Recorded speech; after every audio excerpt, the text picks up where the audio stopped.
When a billionaire investor decided to destroy a single father in front of a room full of millionaires, she had no idea he was a man who'd once fought for championships and walked away from violence to raise his daughter alone.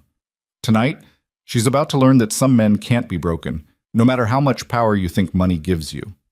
If you want to see how a waiter with nothing left to lose teaches a ruthless millionaire the hardest lesson of her life, stay until the end of this story. And if you're enjoying it, hit that like button and drop a comment with your city so I can see how far this tale travels across the world. The Azure wasn't just a restaurant. It was a declaration of wealth, a temple where the rich came to worship their own success while the rest of the world pressed their noses against the glass. Crystal chandeliers hung from vaulted ceilings like frozen waterfalls, each one worth more than most people earned in a year. The marble floors gleamed so brightly they reflected the carefully curated smiles of servers who knew their place in this carefully orchestrated hierarchy of privilege. Evan Brooks moved through this world like a ghost, visible only when needed, invisible when convenient. His black vest and crisp white shirt were immaculate. They had to be. At the Azure, a wrinkled collar could cost you your job, and Evan couldn't afford to lose this one. Not with Lily's medical bills stacking up like accusations on his kitchen counter, each one a reminder that being a good father sometimes meant swallowing pride until it felt like drowning. He'd been at the Azure for 8 months now, long enough to learn the unspoken rules. Don't make eye contact unless addressed. Don't offer opinions. Don't breathe too loudly near the guests who paid $1,000 for wine that probably tasted like every other overpriced bottle in the cellar. Most importantly, don't ever forget that you were replaceable. Tonight felt different, though. Evan had learned to read the subtle shifts in atmosphere the way meteorologists read weather patterns, the way Marcus, the floor manager, kept checking his watch, the way the sommelier polished already pristine glasses with unusual intensity, the way the hostess kept glancing toward the private dining room like she was waiting for a storm to arrive. Brooks. Marcus appeared at Evan's elbow, his voice low and urgent. Private dining room in 10 minutes. VIP reservation. Evan nodded, already running through his mental checklist. Table for how many? 6, but only one person matters. Marcus's jaw tightened, a muscle jumping beneath his carefully maintained composure. Camilla Voss. The name meant nothing to Evan, but the way Marcus said it, like he was announcing an incoming missile, told him everything he needed to know. I need you perfect tonight, Brooks. Marcus stepped closer, and Evan caught the faint scent of expensive cologne mixed with anxiety sweat. This woman, she's connected. She's powerful. And she's looking for reasons to destroy people. Understood. No, I don't think you do. Marcus's hand gripped Evan's shoulder, fingers pressing hard enough to wrinkle the fabric. Last month, she got a server at Luminescence fired because his tie was crooked. 2 weeks ago, she had a sommelier at the Pinnacle blacklisted from every high-end establishment in the city because he suggested a wine pairing she didn't ask for. She doesn't just complain, she annihilates careers for sport. Evan felt something cold settle in his chest, but he kept his face neutral. I'll be careful. Careful isn't enough. You need to be invisible. Anticipate everything. Read her mind before she knows what she wants. Marcus released his grip, smoothing down the wrinkles he'd created. Your daughter, Lily, right? The one with the medical issues? The mention of his daughter made Evan's spine stiffen. What about her? I'm just saying that your insurance through us is probably keeping those bills manageable. Be smart tonight. Don't give Voss any ammunition. Marcus walked away before Evan could respond, leaving him standing in the corridor between the kitchen and the dining room, caught between two worlds he didn't fully belong to. Evan checked his reflection in one of the mirrored panels. At 34, he looked older than his years, the kind of weathering that came from too many sleepless nights and too many choices between paying for groceries or paying for medicine. His dark hair was starting to show gray at the temples. His hands, scarred and calloused in ways that didn't quite match his current profession, told stories he never shared with anyone at the Azure. He thought about Lily, probably already asleep on the couch at their apartment, her small body rising and falling with the slightly labored breathing that never quite went away, even with the expensive medications. She'd asked him that morning if they could go to the park this weekend, her 7-year-old eyes bright with hope that he'd hated to dim with maybes and will sees. This weekend, baby girl, he'd promised, kissing her forehead before Mrs. Chen from next door arrived to watch her. I promise. Promises were easy to make. Keeping them required money, and money required this job. And this job required surviving the next few hours with a woman who apparently collected ruined lives the way other people collected art. The private dining room was a masterpiece of understated excess. Floor-to-ceiling windows overlooked the city skyline, a glittering maze of lights and ambition. The table was set for 6 with china so delicate it looked like it might shatter if you breathed on it wrong. Each piece of silverware had been positioned with mathematical precision, each crystal glass aligned perfectly with the edge of the plate. Evan did his final checks, adjusting a napkin that didn't need adjusting, confirming the water was precisely room temperature, making sure the lighting was set to the exact level specified in the reservation notes. He was smoothing an already perfect tablecloth when he heard the click of expensive heels on marble. Camilla Voss entered the room like she owned it, which, given her net worth, she probably could have if she'd wanted to. She was in her early 40s, beautiful in the way that required a team of professionals and a substantial budget. Her dress was a deep crimson that probably cost more than 3 months of Evan's rent, cut to accentuate a figure maintained by personal trainers and private chefs. Diamonds glittered at her throat and wrists, catching the light with every movement. But it was her eyes that Evan noticed most. Cold, calculating, searching for weakness the way a predator scans for the slowest member of the herd. Ms. Voss. Marcus appeared with his most obsequious smile, the one he reserved for guests who could end his career with a phone call. Welcome back to the Azure. It's always a pleasure. We'll see about that. Her voice was cultured, educated, sharp as the knife she probably kept metaphorically planted between someone's shoulder blades. She barely glanced at Marcus, her attention already sweeping the room, cataloging every detail like a general surveying a battlefield. Her companions filed in behind her, 3 men in expensive suits and 2 women who wore their wealth like armor. They were all smiling, but Evan recognized the particular tension of people who knew they were about to watch a performance and weren't sure if they'd be part of the show. Your server tonight will be Evan Brooks, one of our finest. Marcus gestured toward Evan, who stepped forward with a polite smile. Ms. Voss, welcome to the Azure. Evan's voice was steady, professional, betraying none of the warning bells clanging in his head. I'll be taking care of your table this evening. Camilla's eyes fixed on him, and Evan felt the weight of her scrutiny like a physical pressure.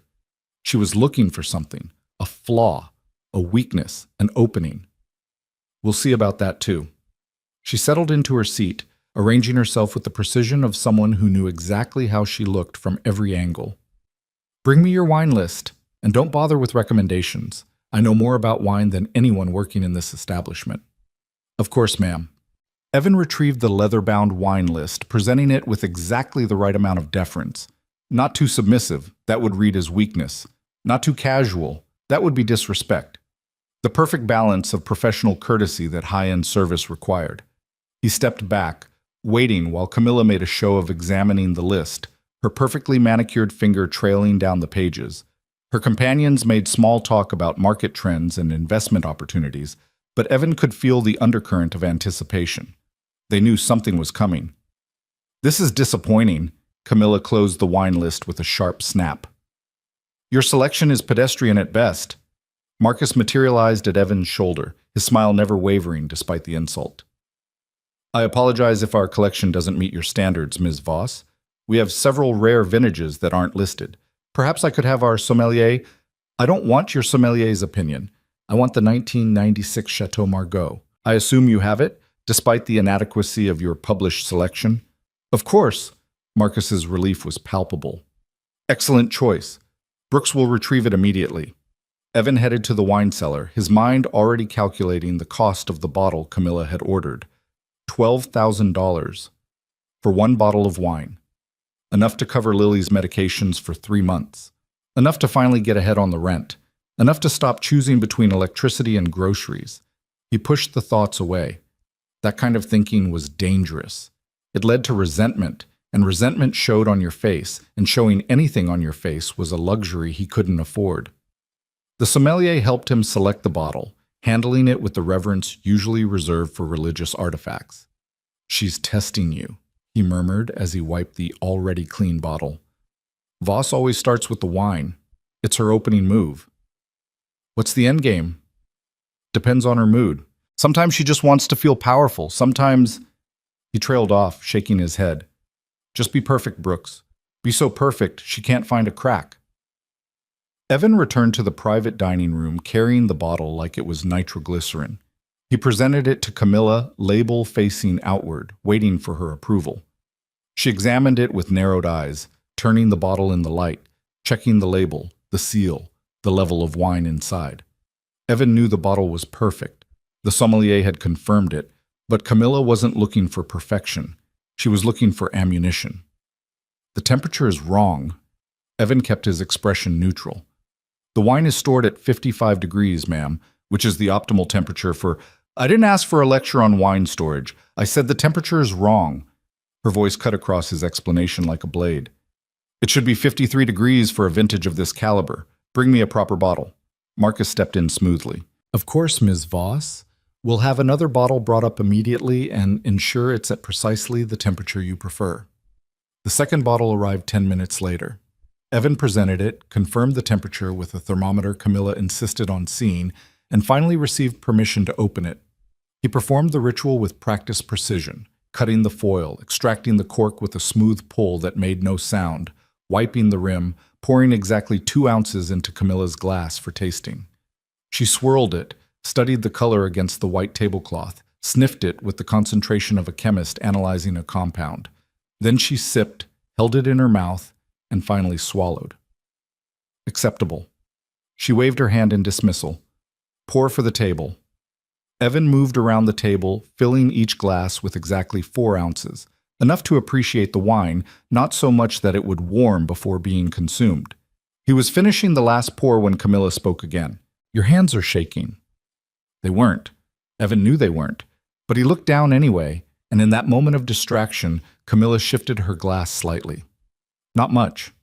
Just enough that when Evan finished pouring and moved to the next guest, a single drop of wine fell from the bottle onto the white tablecloth. The room went silent. You're careless. Camilla's voice was soft, almost gentle, which made it more dangerous. A $12,000 bottle of wine, and you can't even pour it without making a mess. I apologize, Ms. Voss. Let me get you a fresh tablecloth immediately. You think a fresh tablecloth fixes your incompetence? She leaned back in her chair, and Evan saw it clearly now, the predatory gleam in her eyes, the slight smile playing at her lips. This was what she'd come for. Not the food, not the wine, not the company.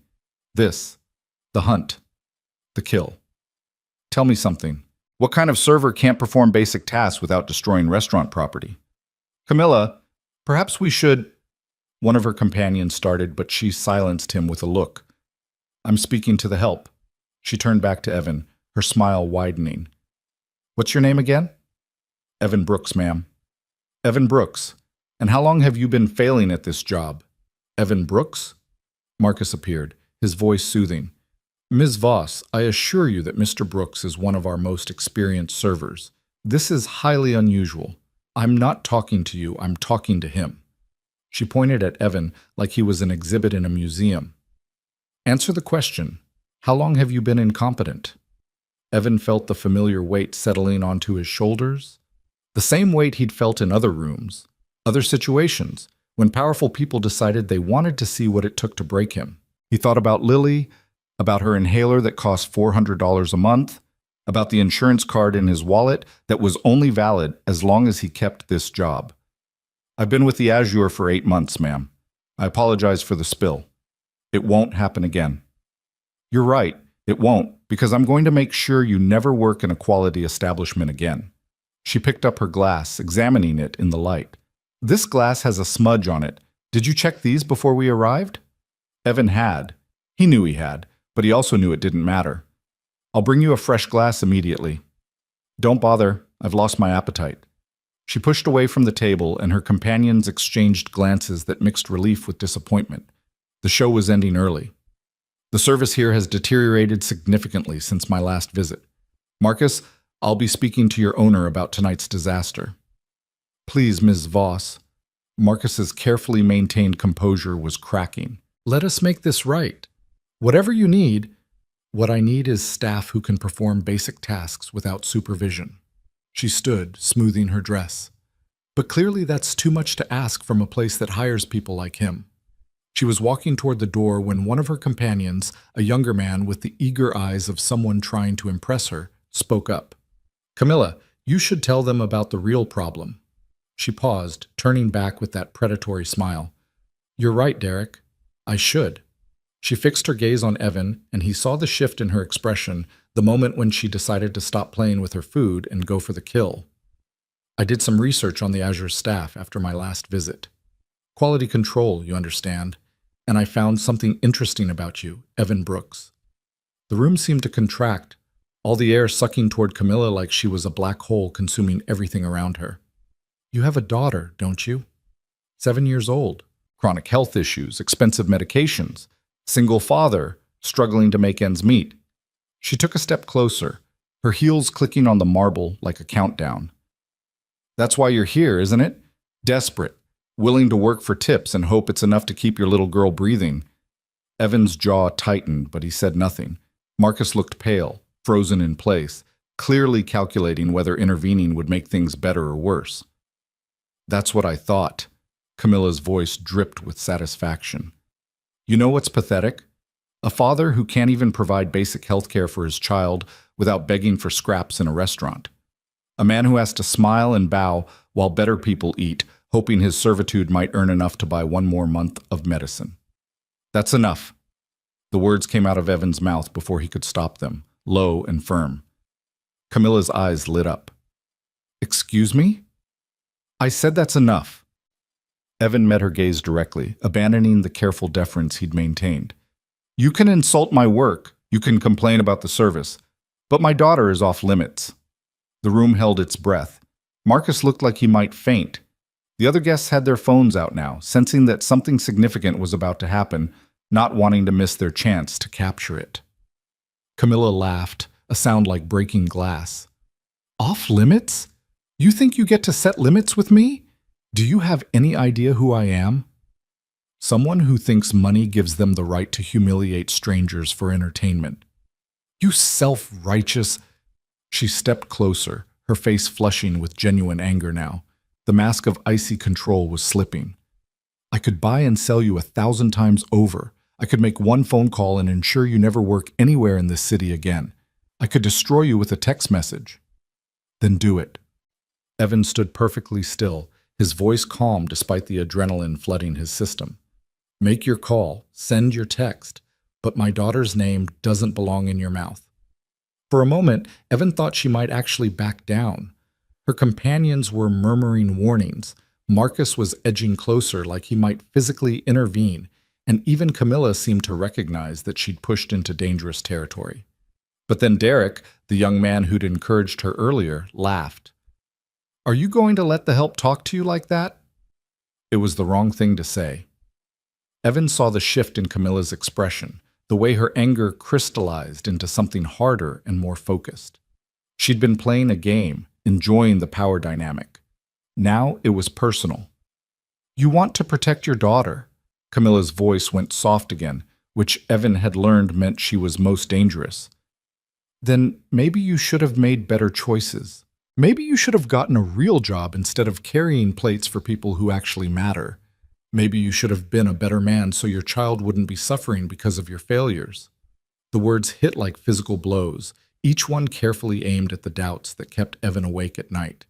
Every time Lily struggled to breathe, and he wondered if he should have stayed in his old life, his old career, despite the cost to his soul. Every time he chose between buying her the name brand inhaler or the generic that didn't work quite as well. Every time he saw her looking at other kids with both parents, stable homes, fathers who didn't come home smelling like other people's expensive dinners. "Camilla, this has gone far enough." One of the women at the table stood up, her voice firm. "This isn't appropriate." "Shut up, Rachel." Camilla didn't even look at her. She was focused entirely on Evan, circling him like a shark who'd scented blood. "I'm having a conversation with the incompetent server who thinks he can talk back to me. I think we should leave." Another man stood, reaching for his coat. "This isn't—" "No one is leaving." Camilla's voice cracked like a whip. "Sit down. All of you. I'm not finished." They hesitated, then slowly resumed their seats. Evan understood the power dynamic at play. These people needed Camilla more than she needed them. Investment opportunities, business connections, social capital. She held the cards, and they all knew it. Marcus finally found his voice. "Miss Voss, I must insist that we all take a moment to—" "You must insist?" Camilla turned on him, and Evan saw Marcus flinch. "You must insist on nothing. You're the manager of a restaurant, not the president of anything that matters. I'll leave when I'm ready to leave, and right now, I'm not ready." She turned back to Evan, and her next words came out in a stage whisper, loud enough for everyone to hear. "How much are those medications anyway? 400, 500 a month? I spend more than that on shoes I wear once." She paused, letting that sink in. "Your daughter is suffering because you're not good enough, not smart enough, not valuable enough. You're serving wine to people who matter while your own child can barely breathe. That's not my cruelty. That's just reality." Evan felt something shift inside him, a carefully constructed wall starting to crack. He'd spent 8 months bowing and scraping, swallowing insults, accepting his place in a hierarchy that valued money over humanity. He'd done it for Lily, telling himself that dignity was a luxury he couldn't afford. But hearing this woman, this stranger who knew nothing about him, nothing about the choices he'd made or the things he'd sacrificed, reduce his daughter's suffering to a punchline, reduce his love to inadequacy, reduce everything he was trying to do to simple failure. "You don't know anything about me." His voice was still controlled, but there was steel underneath now. "You don't know what I've done for my daughter. You don't know what I've given up. You don't know who I am." "I know you're a waiter who can't even pour wine correctly." Camilla smiled, triumphant. "I know you're a single father who's failing at the most basic requirement of parenthood, providing for your child. I know you're standing here in a borrowed vest, serving people who are worth more than you'll ever be, hoping for tips like a trained dog hoping for treats." The phones were all out now, recording from multiple angles. Evan could see the guests at other tables peering in through the open door, drawn by the raised voices and the magnetic pull of conflict. Marcus was saying something, but Evan couldn't hear him over the roaring in his ears. He thought about Lily, about the promise he'd made to himself the day she was born. That he would be better than his own father, better than the man who'd taught him that power came from fists and fear. That he would choose a different path, a gentler way, even if it meant eating dirt and swallowing pride and working jobs that paid barely enough to survive. He thought about the gym where he used to train, the ring where he'd learned that violence was easy, but walking away was the hardest fight of all. He thought about the moment 3 years ago when he'd hung up his gloves and walked out of that world forever, trading championships for night shifts, trading recognition for anonymity, trading everything he'd been for the chance to be the father Lily deserved. And he thought about this woman standing in front of him, surrounded by her wealth, and her cruelty, and her absolute certainty that money meant she could say whatever she wanted, do whatever she wanted, destroy whomever she wanted without consequences. "My daughter," Evan said quietly, "is the best thing that ever happened to me. Everything I do for her. Every shift, every smile, every humiliation I swallow, it's all for her. You think that makes me weak. You think that makes me pathetic." "I don't think it." Camilla stepped closer, close enough that he could smell her perfume, something floral and expensive and probably worth more than his weekly salary. "I know it." "Then you don't know what strength actually is." Something flickered in Camilla's eyes. Surprise maybe, or irritation that he was still talking back when he should have crumpled by now. She was used to breaking people quickly, efficiently. The fact that Evan was still standing, still speaking, seemed to offend her. "Strength?" She laughed, the sound sharp and mocking. "You're a waiter. You're nothing. You're furniture that occasionally brings food. Don't confuse necessity with strength." "I'm done talking to you." Evan started to turn away, reaching for the professionalism that had protected him through countless difficult tables, countless impossible customers. He would finish his shift, he would collect his tips, he would go home to Lily. This would become just another story about surviving another night. But Camilla wasn't done. She grabbed his arm, spinning him back around, her face twisted with the kind of rage that came from not getting what she wanted fast enough. "You don't walk away from me. You don't dismiss me. I'm not finished with you." Her hand was still gripping his arm, her nails digging in hard enough to hurt. The room had gone completely silent now, everyone watching, everyone knowing they were witnessing something that had crossed a line but unable to look away. Evan looked down at her hand on his arm, then back up at her face. Let go. Or what? She tightened her grip, her voice rising. What are you going to do? Hit me? Is that what you're thinking? You want to hit a woman? Show everyone what kind of man you really are. I want you to let go of my arm. Make me. She was breathing hard now, her composure completely shattered, replaced by pure vindictive fury. Come on. Show everyone the violent thug hiding underneath the vest. Show your daughter's father for what he really is. Marcus was moving toward them, his hands raised in placation. Please, both of you, let's all just take a step back. Camilla released Evan's arm and shoved Marcus away with surprising force. Stay out of this. This is between me and the help. Then she turned back to Evan, and what happened next happened so fast that the phone's recording barely caught it. She swung at his face, her open palm arcing toward his cheek with all the force of her rage behind it. Evan's body reacted on pure instinct, muscle memory from 1,000 training sessions, 1,000 fights. His hand came up, smooth and effortless, catching her wrist mid-swing with the precision of someone who'd spent years learning to read attacks before they landed. The slap never connected. Camilla froze, staring at her wrist trapped in Evan's hand, her face a mask of shock and fury. How dare you! Evan released her wrist immediately, stepping back, raising both hands in a peaceful gesture. Don't.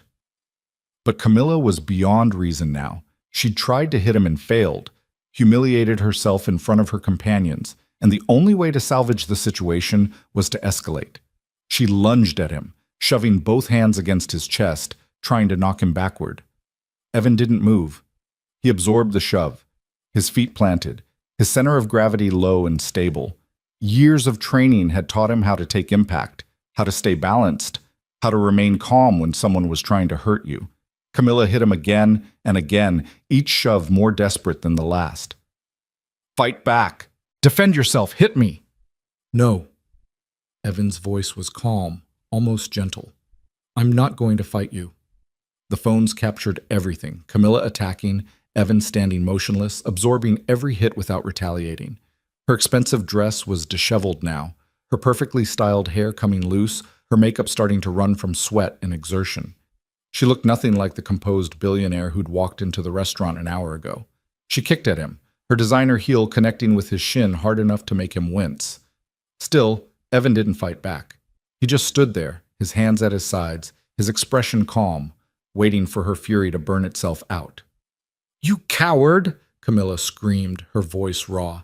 You pathetic coward! Hit me back! Ms. Voss, please! Rachel was on her feet now, trying to reach Camilla, but one of the men held her back. Call security, Marcus was saying into his phone, his voice shaking. We need security in the private dining room immediately. Camilla threw a wild punch, her fist aimed at Evan's face. This time, Evan caught it easily, not to hurt her, but to protect himself, redirecting the force away from his face with a smooth motion that looked like choreography. She tried to knee him. He sidestepped. She tried to shove him again. He stayed balanced. Every attack she threw, Evan neutralized with minimal movement, maximum efficiency. The kind of defensive technique that could only come from years of training and discipline. He never struck back, never escalated, just defended himself with the precise economy of motion that professional fighters learned after spending thousands of hours in the ring. And then finally, Camilla made a critical mistake. She charged at him, throwing her entire weight forward in a wild rush, trying to tackle him, hurt him, break him, anything to salvage her pride and her power. Evan simply stepped aside. Camilla, expecting resistance, finding none, stumbled forward, her momentum carrying her past where Evan had been standing. Her heel caught on the edge of the carpet. Her arms windmilled, grasping for balance that was already lost. She crashed to the marble floor with a sound that echoed through the suddenly silent room. For a long moment, nobody moved. Camilla lay sprawled on the pristine marble, her dress hiked up, her hair a mess, her carefully constructed image of power and control shattered as completely as if she'd been the one to hit the floor during a prize fight. Evan looked down at her, his expression unreadable. Then he turned to Marcus. I quit. Brooks, wait. But Evan was already untying his apron, folding it neatly, placing it on the nearest table. He walked toward the door, stepping carefully around Camilla, who was still on the floor making small whimpering sounds that might have been pain or humiliation, or both. "He attacked me!" Camilla's voice was shrill, desperate. "You all saw it! He pushed me! He assaulted me!" Rachel knelt beside her. "Camilla, stop. Everyone saw what happened. You attacked him. He never laid a hand on you." "She's right." Derek was staring at his phone at the video he'd recorded. "You went at him over and over. He didn't fight back. He just defended himself." "You're lying!" Camilla struggled to her feet, her face blotchy with rage and humiliation. "Give me that phone. Delete that video immediately." "I don't think so." Derek stepped back, holding his phone away from her grasping hands. Camilla, this is bad. This is really bad. We all saw you assault a server." "He provoked me." "By standing there?" Rachel shook her head. "By not hitting you back when you tried to hurt him? That's not provocation. That's restraint." Evan had reached the door when Marcus caught up to him. "Please, Brooks, don't leave like this. Let me fix this. There's nothing to fix." Evan's voice was tired but steady. "I should have walked away a long time ago. Your job, your insurance, your daughter's medications. I'll figure it out." Evan met Marcus's eyes. "I always do." He walked out of the Azure for the last time, leaving behind the crystal and marble and carefully curated luxury. He walked past the other servers who'd watched everything, past the guests who were already sharing videos on their phones, past the life he'd been trying to live. Outside, the night air was cold and clean, washing away the smell of expensive perfume and expensive wine and expensive cruelty. Evan pulled out his phone, checking the time. Almost midnight. Mrs. Chen would have put Lily to bed hours ago, probably left her asleep on the couch because moving her to bed sometimes triggered her asthma. He started walking toward home, his mind already calculating. He had maybe 2 months of savings if he stretched them, maybe 3 if he sold his car. Enough time to find something else, somewhere else, some other way to keep Lily safe and healthy and happy. The walk home took 40 minutes.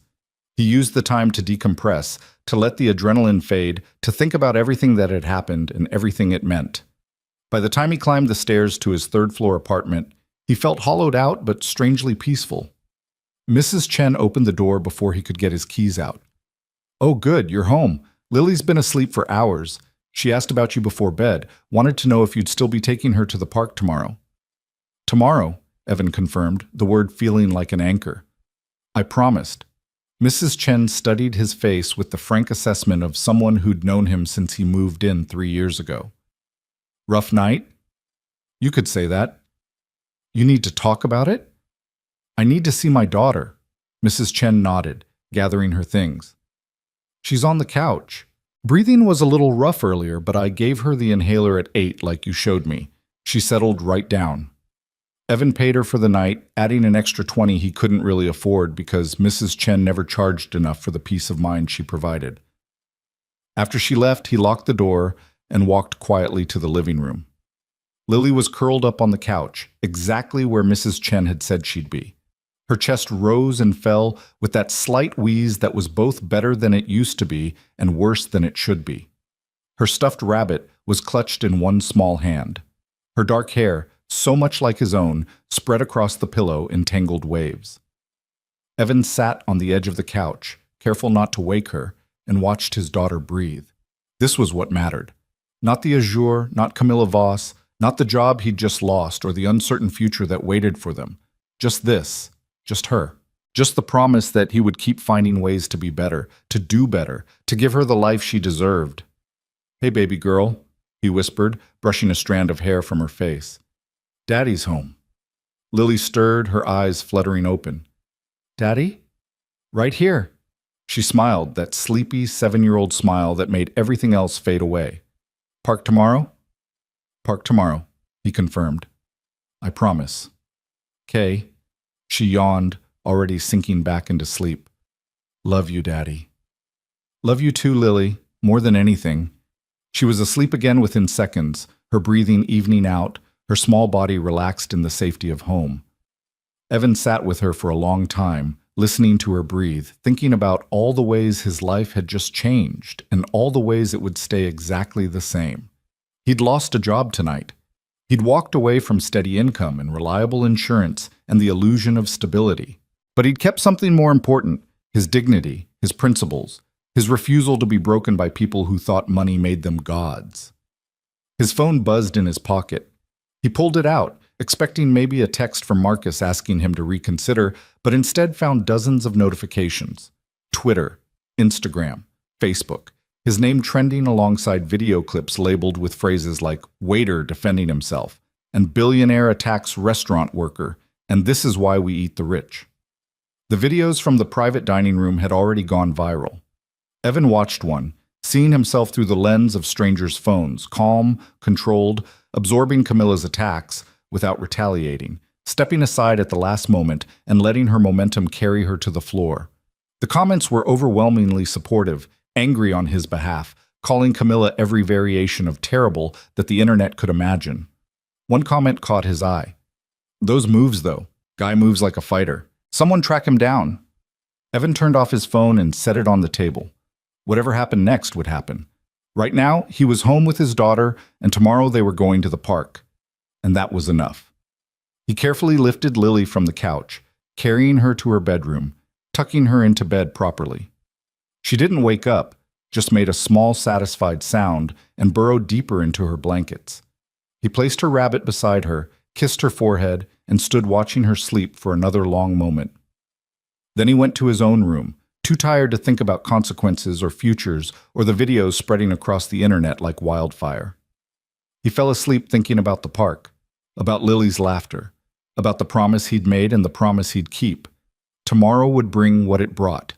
Tonight, he'd chosen dignity over security, self-respect over survival, the man he wanted to be over the man the world wanted to make him. And in the morning, he would take his daughter to the park. The morning sun found Evan exactly where he'd promised to be, sitting on a bench at Riverside Park, while Lily chased pigeons with the boundless energy of a child who didn't know her father had just upended their lives. She laughed as the birds scattered, her small arms spread wide like wings, her breathing mercifully clear in the crisp morning air. Evan's phone had been buzzing non-stop since dawn. He'd turned off the notifications an hour ago, but he could still feel it vibrating in his pocket like a persistent insect, reminding him that the world beyond this park bench wanted something from him. He ignored it, focusing instead on Lily's joy, on the way she spun in circles until she got dizzy and collapsed in the grass, giggling. "Daddy, look!" She pointed at a particularly bold pigeon that had ventured close to her fallen position. "He's not scared of me." "That's because you're not very scary, baby girl." "I could be scary if I wanted to." She sat up, trying to make a fierce face that only made her look more adorable. "I could go roar and everything." "Terrifying," Evan agreed, smiling despite the knot of anxiety in his chest. He'd checked his bank account that morning. $1,800. Maybe enough for 2 months if nothing unexpected happened, which in his experience, something always did. A woman jogging past slowed down, staring at Evan with obvious recognition. She pulled out her phone, and Evan saw her fingers moving, probably texting someone or posting about seeing him. He turned his attention back to Lily, who had moved on from pigeons to examining a particularly interesting rock. "Mr. Brooks?" Evan looked up to find a young man in his 20s standing a respectful distance away, holding his phone awkwardly. "I'm sorry to bother you, but I just wanted to say what happened last night was incredible. That woman had no right to treat you like that, and the way you handled it was... Man, it was something else." "I appreciate that," Evan said carefully. "But I'm here with my daughter right now." Of course," the young man nodded vigorously. "I just wanted to say you're a hero, standing up to people like her, not letting them break you." He walked away before Evan could respond, leaving him sitting there wondering how he'd become a hero for simply refusing to hit someone. Lily came running back, clutching her rock like treasure. "Who was that, Daddy?" "Just someone being friendly." Evan pulled her onto his lap, breathing in the strawberry scent of her shampoo. "You having fun?" "The best fun." She held up her rock. "Can I keep this?" "Sure, baby. We'll put it on your shelf when we get home." They stayed at the park for another hour, Evan pushing Lily on the swings until his arms ached and his mind finally quieted enough to stop calculating disaster scenarios. When her breathing started to get slightly labored, he gave her a puff from her inhaler and suggested they head home for lunch. "Can we have grilled cheese?" Lily asked as they walked hand in hand down the sidewalk. "We can have anything you want." "Anything? Even ice cream for lunch?" "Nice try. Grilled cheese first, then maybe ice cream." They were halfway home when Evan's phone rang with an actual call instead of just notifications. He almost ignored it, but the number had a local area code and something made him answer. "Is this Evan Brooks?" The voice was male, professional, slightly tentative. "Who's asking?" "My name is Marcus Chen, no relation to your neighbor, I checked, and I'm a reporter with the Tribune. I'd like to talk to you about what happened at the Azure last night." "No comment." Evan started to hang up, but the reporter spoke quickly. "Wait, please. I'm not trying to sensationalize anything. I've been covering income inequality and labor rights for 5 years, and what happened to you is exactly the kind of story that needs to be told. The way Camilla Voss treated you, the power dynamic, the fact that you lost your job for defending yourself, it's important. I'm with my daughter." "I understand, but Mr. Brooks, that video has been viewed over 10 million times already. Camilla Voss is trending on every platform. People are digging into her business practices, her history of abusing service workers, her investment patterns. You started something, whether you meant to or not."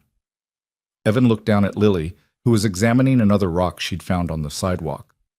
"I didn't start anything. I just quit a job." "You did more than that. You showed people what dignity looks like. In a world where the rich think they can treat everyone else like servants, you stood there and took every hit without breaking. That matters. What do you want from me?" "An interview. On the record. Tell your side of the story.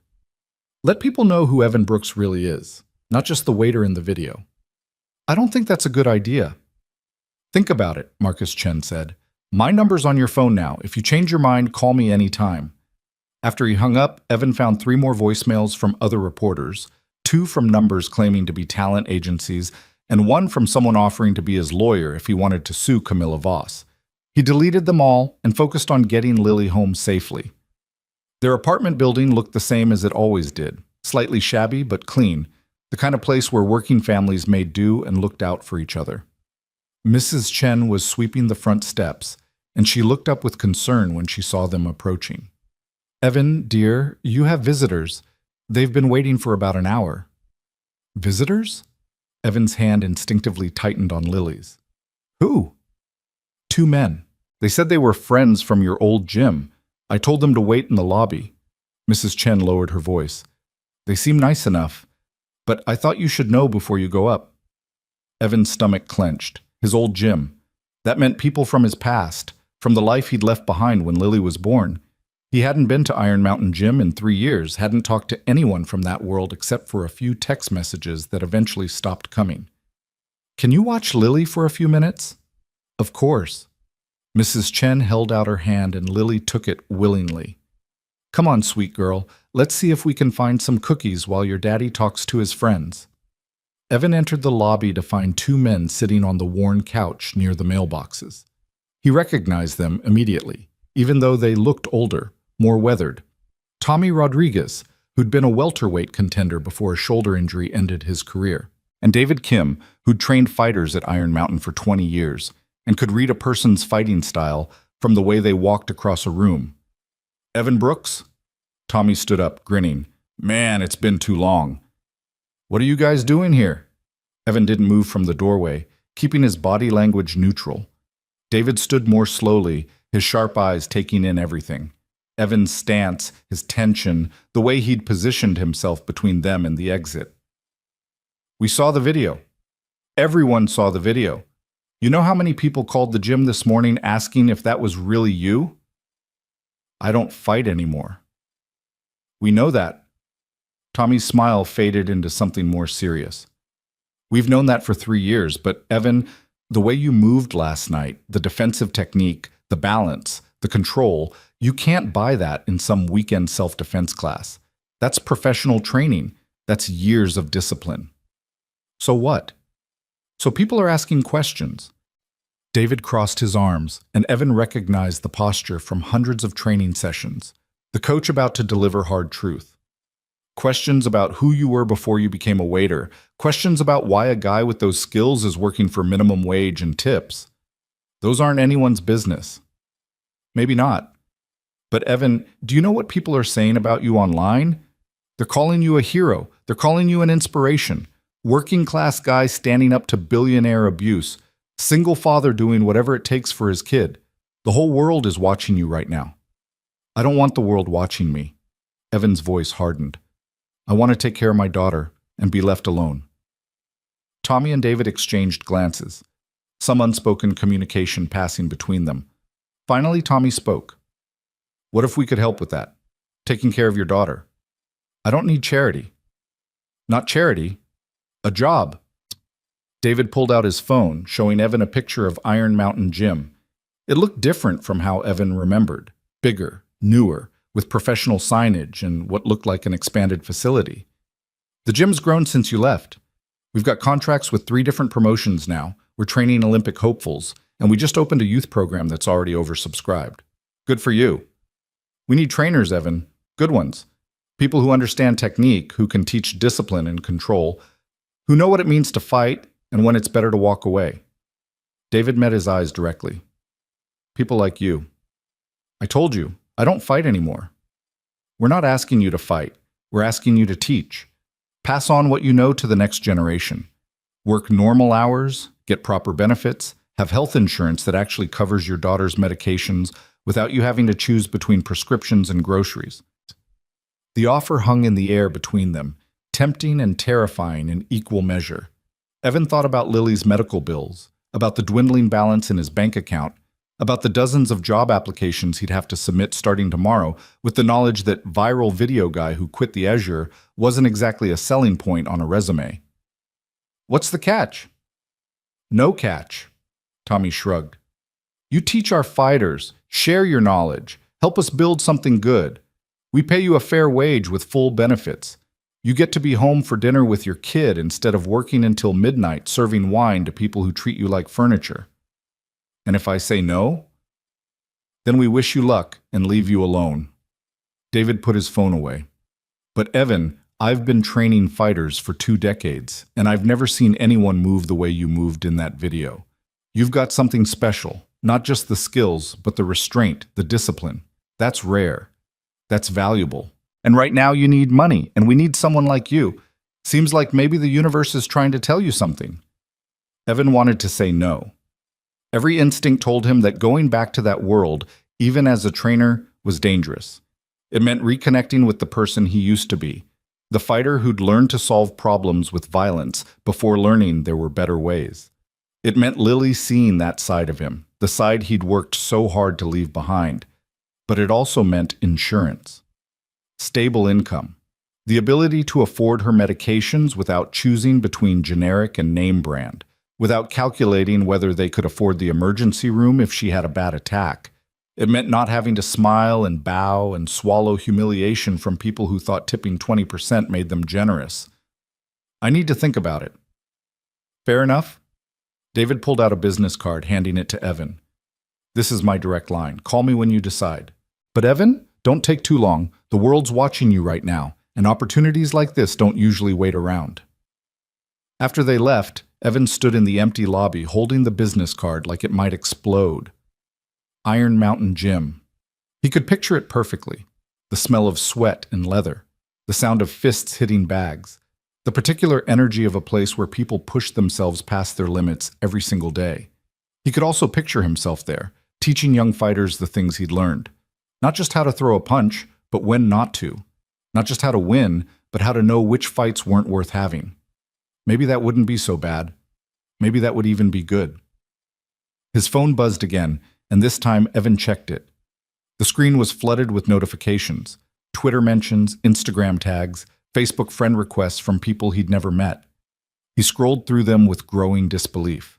Someone had identified him as Evan the Ghost Brooks, a middleweight who'd gone 23-2 in his professional career before vanishing from the sport 3 years ago. Old fight footage was circulating, Clips of him in the ring moving with the same fluid precision he'd shown last night defending himself from Camilla. The comments were a mix of admiration and curiosity. Where did he go? Why did he quit at his peak? That's the same guy who nearly won the championship before he disappeared. Look at how he moves. You don't lose that kind of training. Someone had dug up an old interview from right before he quit, where he'd mentioned becoming a father and needing to reevaluate his priorities. The replies to that were almost universally supportive. Man chose his kid over fame. That's real strength. Respect to this guy for putting family first. But there were other comments too, darker ones that made Evan's chest tighten. If he's such a great fighter, why's he working as a waiter? Must have screwed up pretty bad to fall that far. Probably has a drug problem or gambling debts. There's always a reason people crash like that. Evan closed the apps and pocketed his phone. Let them speculate. Let them invent whatever stories made sense to them. The truth was simpler and more complicated than they could imagine from outside his life. He went upstairs to collect Lily from Mrs. Chen, finding her covered in cookie crumbs and happily coloring at the kitchen table. "Daddy!" She jumped up, showing him a drawing of what might have been a park, or possibly a spaceship. "Look what I made." "That's beautiful, baby."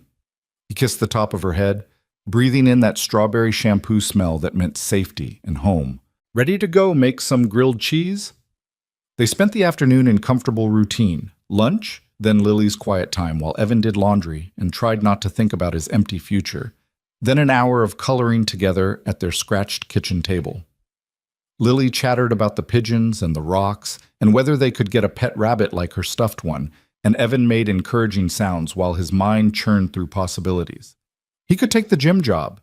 It made sense financially, professionally, practically. But it also meant exposing Lily to that world, to the reality that her father had once made his living hurting people in controlled circumstances. She was 7. How did you explain that to a 7-year-old? How did you make it sound noble instead of brutal? Around 4 o'clock, someone knocked on the apartment door. Evan checked the peephole and saw a woman in her 40s wearing a professional blazer and carrying a leather bag. She didn't look threatening, but he was cautious anyway. "Can I help you?" "Mr. Brooks? My name is Sarah Chen. Apparently everyone's named Chen today, and I'm an employment attorney. I'd like to talk to you about your termination from the Azure." "I wasn't terminated. I quit." "Actually, you were constructively discharged." She spoke through the door, her voice crisp and professional. What Camilla Voss did created a hostile work environment that would have made any reasonable person feel they had no choice but to resign. That's legally actionable, and I'd like to represent you pro bono because what happened to you represents a larger pattern of abuse that needs to be challenged. Evan opened the door a crack. "I'm not interested in suing anyone." "Why not?" "That woman assaulted you, Mr. Brooks. She humiliated you in front of witnesses. She brought your daughter into it, weaponized your personal struggles, and created a situation where you felt you had to quit your job. She should face consequences." "She's already facing consequences. Have you seen the internet? Public shaming isn't the same as legal accountability." Sarah Chen met his eyes directly. "And more importantly, there are other people, dozens of them, who've suffered similar treatment from Camilla Voss. Servers, assistants, drivers, people who couldn't defend themselves the way you did. If you sue her, you open the door for all of them to come forward. You make it safe for them to speak up." "I need to think about it." "Of course. But Mr. Brooks, you should know that Voss's legal team has already started crafting a narrative where you're the aggressor. They're going to claim she felt threatened by you, that your presence was intimidating, that she was defending herself when she did what's clearly documented on multiple videos." Evan almost laughed.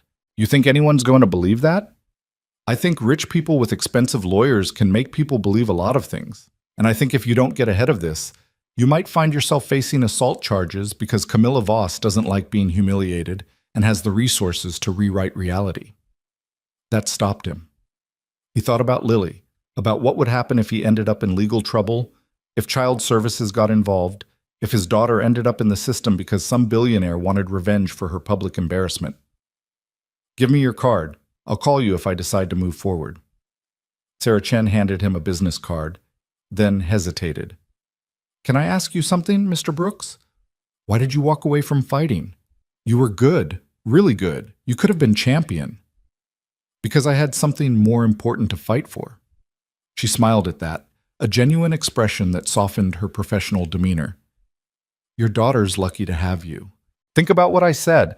This isn't just about you anymore. After she left, Evan added her card to the growing collection on his kitchen counter.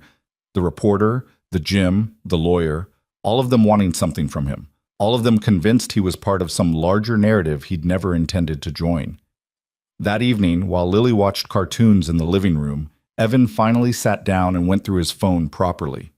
The videos from the Azure had spawned countless reaction videos, think pieces, hot takes, and social media threads. Some of them made him look like a saint. Others painted him as suspicious. Why would a trained fighter be working as a waiter? What was he hiding? Was this all staged? Camilla Voss had released a statement through her publicist. It was carefully worded, expressing regret for the misunderstanding, while maintaining she'd felt threatened and had acted in self-defense. It didn't take responsibility for anything, didn't acknowledge her behavior, and somehow made it sound like Evan had orchestrated the entire thing for attention. The comments on her statement were brutal. Nobody was buying it. The videos were too clear, the evidence too damning. She tried to hit him first, had continued attacking even when he didn't fight back, had fallen because of her own wild aggression. No amount of expensive PR could spin that into something it wasn't. But Sarah Chen was right. With enough money and the right lawyers, Camilla could still make Evan's life difficult. She could file charges, drag him through courts he couldn't afford, threaten his custody of Lily just by making him look unstable or violent. The system favored people with resources, and Evan had almost none. His phone rang again. This time it was a number he didn't recognize with a 310 area code, Los Angeles. He almost didn't answer, but something made him pick up. Mr. Brooks? My name is Jennifer Park, and I'm a talent agent with CAA. I represent actors, athletes, and influencers, and I'd love to talk to you about potential opportunities. What kind of opportunities? Well, you've become something of a phenomenon in the last 24 hours. Your story resonates with people. The single father, the hidden past, standing up to privilege and abuse. There are brands that would love to work with you, media appearances that could be very lucrative, potentially even a book deal if you wanted to tell your full story. Evan rubbed his forehead, feeling the beginning of a headache. I'm not interested in being famous. I understand that, but Mr. Brooks, you're already famous whether you want to be or not. The question is whether you're going to have any control over that narrative or just let it happen to you. If you work with me, we can be selective. Choose opportunities that align with your values. Make sure you're fairly compensated for your time and image. I need to focus on finding a job and taking care of my daughter. What if I told you that doing a few strategic interviews and partnerships could earn you more in a month than you'd make in a year serving tables? What if I told you that the right approach could set you up financially so you never have to worry about choosing between medications and rent? It was tempting. Terrifyingly tempting. Evan thought about Lily's inhaler, about the stack of medical bills, about the constant anxiety of living one emergency away from disaster. I'll think about it. That's all I ask. But Evan, can I call you Evan? Don't wait too long. This moment won't last forever. Right now, you're the story everyone's talking about. In 2 weeks, something else will catch the internet's attention, and this opportunity will be gone. After she hung up, Evan sat in his kitchen surrounded by business cards and possibilities, feeling like a man standing at a crossroads with no map and no clear idea which direction led to safety. Daddy? Lily appeared in the doorway, holding her stuffed rabbit. Are you okay? Yeah, baby, I'm okay. You look sad. Just thinking about grown-up stuff. Nothing for you to worry about. She climbed into his lap, all 70 pounds of uncomplicated love and trust. Mrs. Chen says when you're sad, you should think about things that make you happy. So I think about you and parks and grilled cheese and ice cream. Evan held her close, feeling the steady rhythm of her breathing, the weight of her small body, trusting him completely to keep her safe and cared for. This was what mattered. Not the videos, not the job offers, not even the medical bills. This moment, this child, this love. You're pretty smart, you know that? Mrs. Chen says I'm the smartest girl in the building. Mrs. Chen's right. They stayed like that until Lily's breathing changed, becoming slightly more labored. Evan got her inhaler, helped her take 2 puffs, and settled her on the couch with her rabbit and a blanket while he made dinner. More grilled cheese, because it was simple and she loved it, and he needed something he could do on autopilot while his mind spun. That night, after Lily was asleep, Evan made himself review everything objectively. His situation was precarious. He had maybe 2 months of savings, no job, a viral video that would make finding normal employment difficult, and a daughter whose medical needs weren't going away. Against that, he had several offers, each carrying its own risks and possibilities. The gym job was the most stable: real work, real benefits, a return to something he knew how to do well. But it meant confronting his past, accepting that he couldn't completely escape who he'd been. The lawsuit Sarah Chen proposed was the most righteous, holding Camilla accountable, potentially helping other workers she'd abused.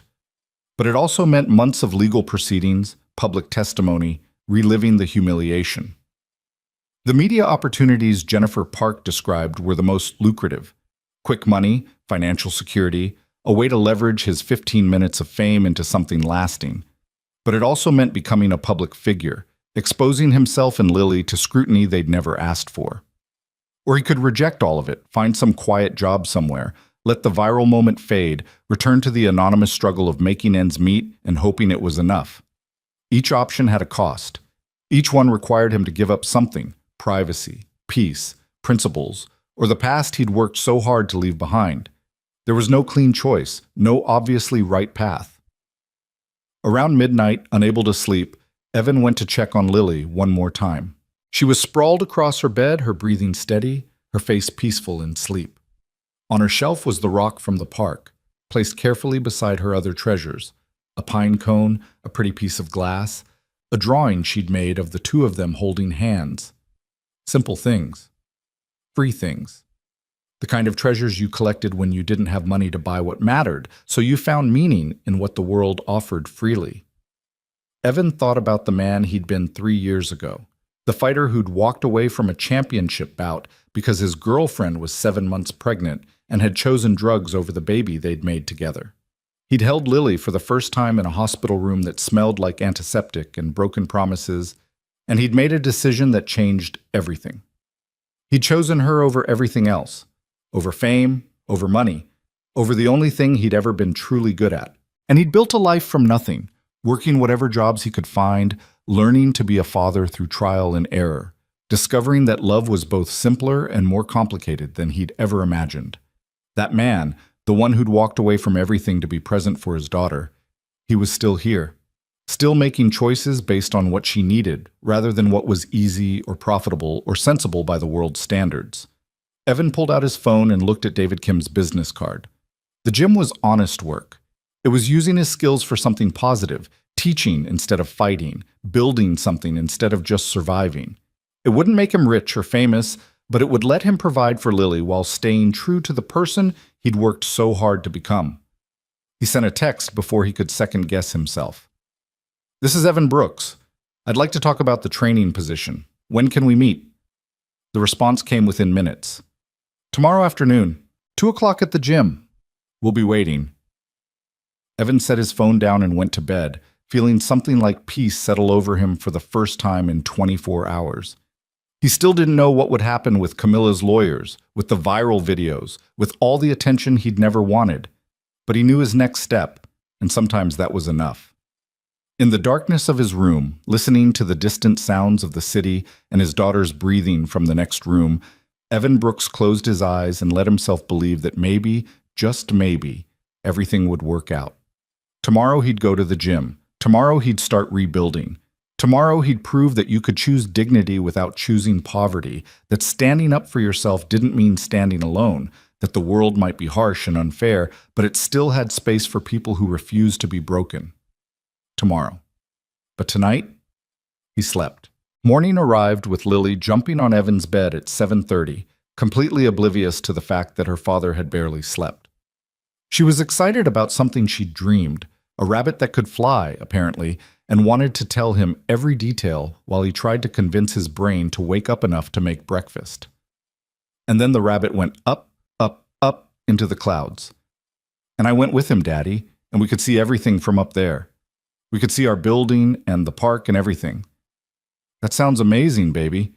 Evan pulled himself out of bed, his body reminding him that 34 wasn't 24 anymore, especially after a night of stress and minimal sleep. How about we get some pancakes in you before all that flying makes you hungry? They were halfway through breakfast when someone knocked on the door. Evan checked the peephole and saw Marcus from the Azures standing in the hallway, looking uncomfortable and holding what appeared to be an envelope. Evan opened the door but didn't invite him in. Marcus? Brooks. Evan. Can we talk for a minute? I'm having breakfast with my daughter. I know, and I'm sorry, but this is important. Marcus glanced past Evan into the apartment, then lowered his voice. Can we step into the hallway? Just for 2 minutes. Evan looked back at Lily, who was happily drowning her pancakes in syrup, then stepped outside, pulling the door mostly closed behind him. What do you want? Marcus ran a hand through his hair, a gesture Evan recognized from their time working together. It meant he was about to say something difficult. The owner wants to offer you your job back, double your previous salary, better shifts, guaranteed minimum hours. He wants to make this right. Why?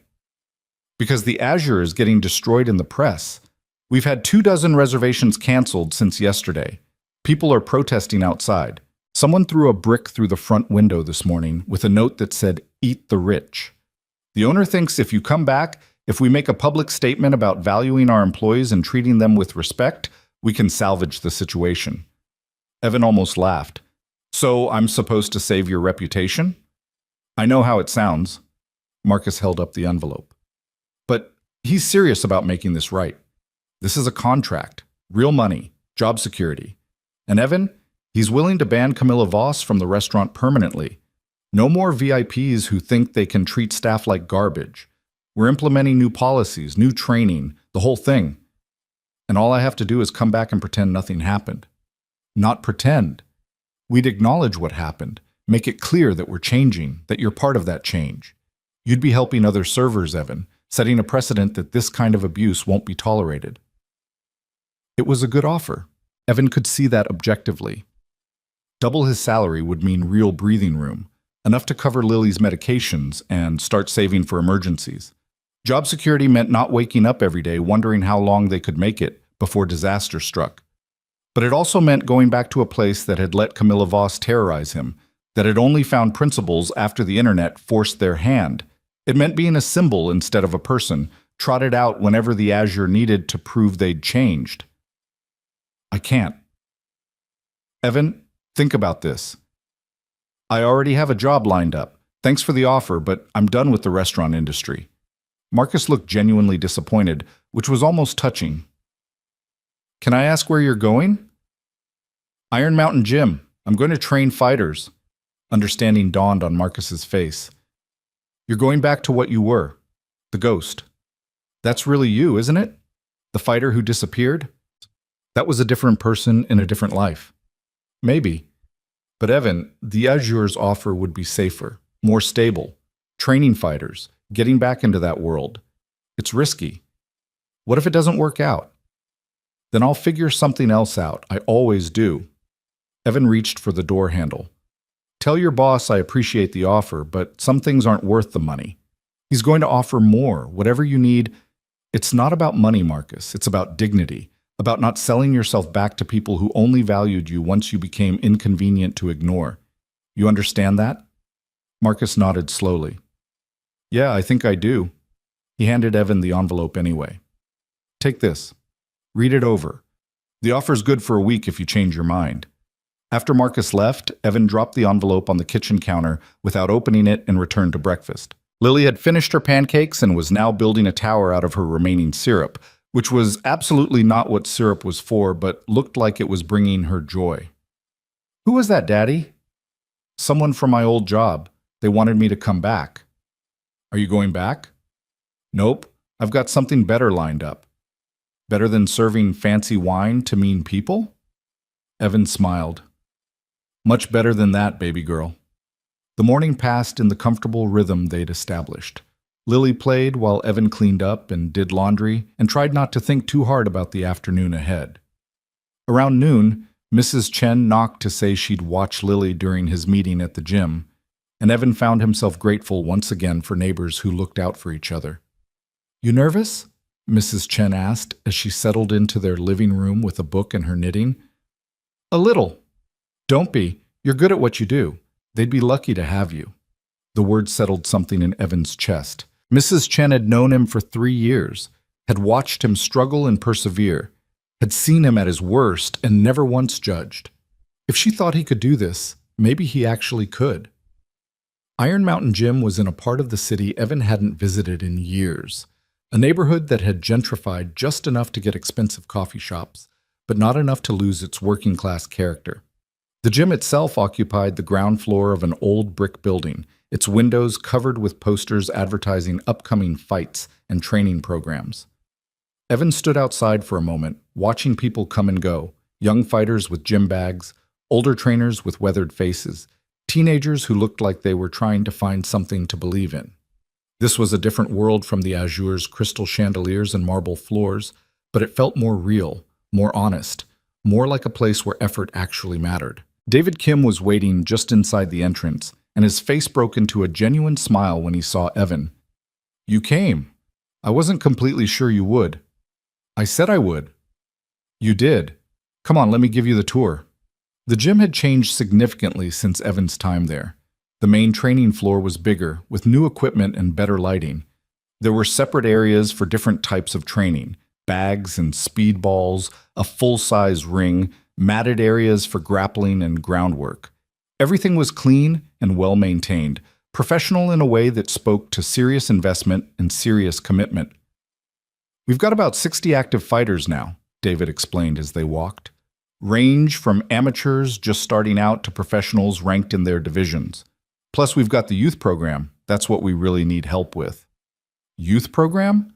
"Kids from the neighborhood, ages 10 to 17. We teach them boxing, discipline, respect, how to channel their energy into something productive. It's become one of our most important initiatives, but we're understaffed. Tommy handles most of it now, but he's got his own fighters to train." They passed the ring where two young men were sparring under the watchful eye of a trainer Evan didn't recognize. Their technique was solid but unrefined, the kind of raw talent that needed shaping and guidance. "This is Rico," David said, introducing Evan to a man in his 50s with salt and pepper hair and hands that told stories of 1,000 fights. "He handles our welterweights and lightweights. Rico, this is Evan Brooks." Rico's eyes widened slightly. "The Ghost! Man, I watched your fight against Martinez 3 times. That combination in the 8th round was beautiful. Thought you were going to take the title for sure, and then you just disappeared." "Life happened," Evan said simply. "Must have been some life to walk away from a championship shot." Rico's tone wasn't judgmental, just curious. "But hey, if you're here to pass on what you know, these kids are going to learn from one of the best." They continued the tour, and everywhere they went, people recognized Evan. Some were subtle about it, just a nod or a knowing look.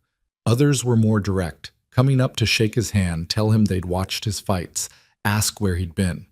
Evan handled it all with polite brevity, not encouraging conversation, but not shutting people down either. Finally, David led him to a small office off the main floor. Tommy was already there, along with a woman Evan didn't know, mid-30s, athletic build, with the kind of presence that suggested she could handle herself in any situation. "Evan, this is Lisa Park. She handles our business operations and manages the youth program coordination." Lisa stood to shake his hand, her grip firm and professional.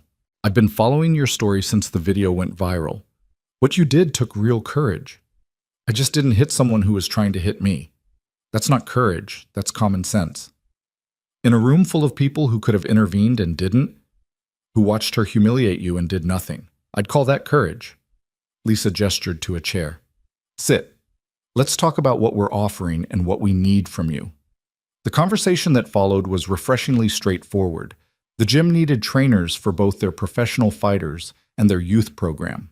The salary they offered wasn't spectacular, but it came with full health benefits, regular hours that would let Evan be home for dinner with Lily, and the opportunity to work in a field he actually understood. "The youth program is where we really need you," Lisa explained. "These kids come from tough backgrounds. Single-parent homes, poverty, neighborhoods where violence is just part of life. They need someone who understands what it means to fight, but also what it means to choose not to. Someone who can teach them that strength isn't about dominating other people. That's a lot of responsibility, Evan said carefully. It is. But from what we saw in that video, you already understand it. You could have destroyed Camilla Voss, your training, your size, your skill advantage. You could have put her on the ground with one punch. But you didn't. You controlled yourself, protected yourself, and let her defeat herself. That's exactly what these kids need to learn. Tommy leaned forward. Look, Evan, we're not asking you to be perfect or to have all the answers. We're asking you to show up, be honest about your experience, and help guide kids who need someone to believe in them. You can do that, right? Evan thought about Lily, about the kind of world he wanted her to grow up in. A world where people looked out for each other, where strength meant protection instead of domination, where walking away from a fight could be braver than winning one. Yeah, I can do that. The relief on their faces was palpable. Lisa pulled out a contract that was remarkably free of corporate jargon and impossible clauses. The terms were clear, the expectations straightforward, the compensation fair. Evan read through it carefully while they waited, looking for catches or red flags, but finding only a genuine offer from people who seemed to actually mean what they said. When would I start? Tomorrow if you want, David said. We've got 2 youth classes this week and 3 professional fighters who could use someone with your technical knowledge. Plus there's paperwork to process, facility orientation, that kind of thing. But we can be flexible around your daughter's schedule. The mention of Lily's schedule, the casual acknowledgement that he was a father first and an employee second, meant more to Evan than they probably realized. At the Azure, his parental responsibilities had been something to work around, an inconvenience to be managed. Here, they were just part of who he was. I need to arrange childcare, get some things sorted at home. Could I start Monday? Monday's perfect. Lisa made a note on her tablet. That gives us time to get everything processed and set up your training schedule. Do you have any questions for us? Evan had 1,000 questions, but most of them were about whether he could actually do this, whether he could be the person they needed him to be, and those weren't questions they could answer. What happened to the last trainer for the youth program? He got a job offer coaching at a university. We were happy for him, but it left us short-handed at a critical time. The kids are at ages where they need consistent mentorship, and we haven't been able to provide that lately. And you think I can provide it? I've never taught anyone before. I've only ever fought.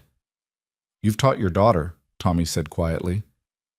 Mrs. Chen told me about her when I asked around the neighborhood. 7 years old, health issues, but happy and well-adjusted because her father makes her the center of his world.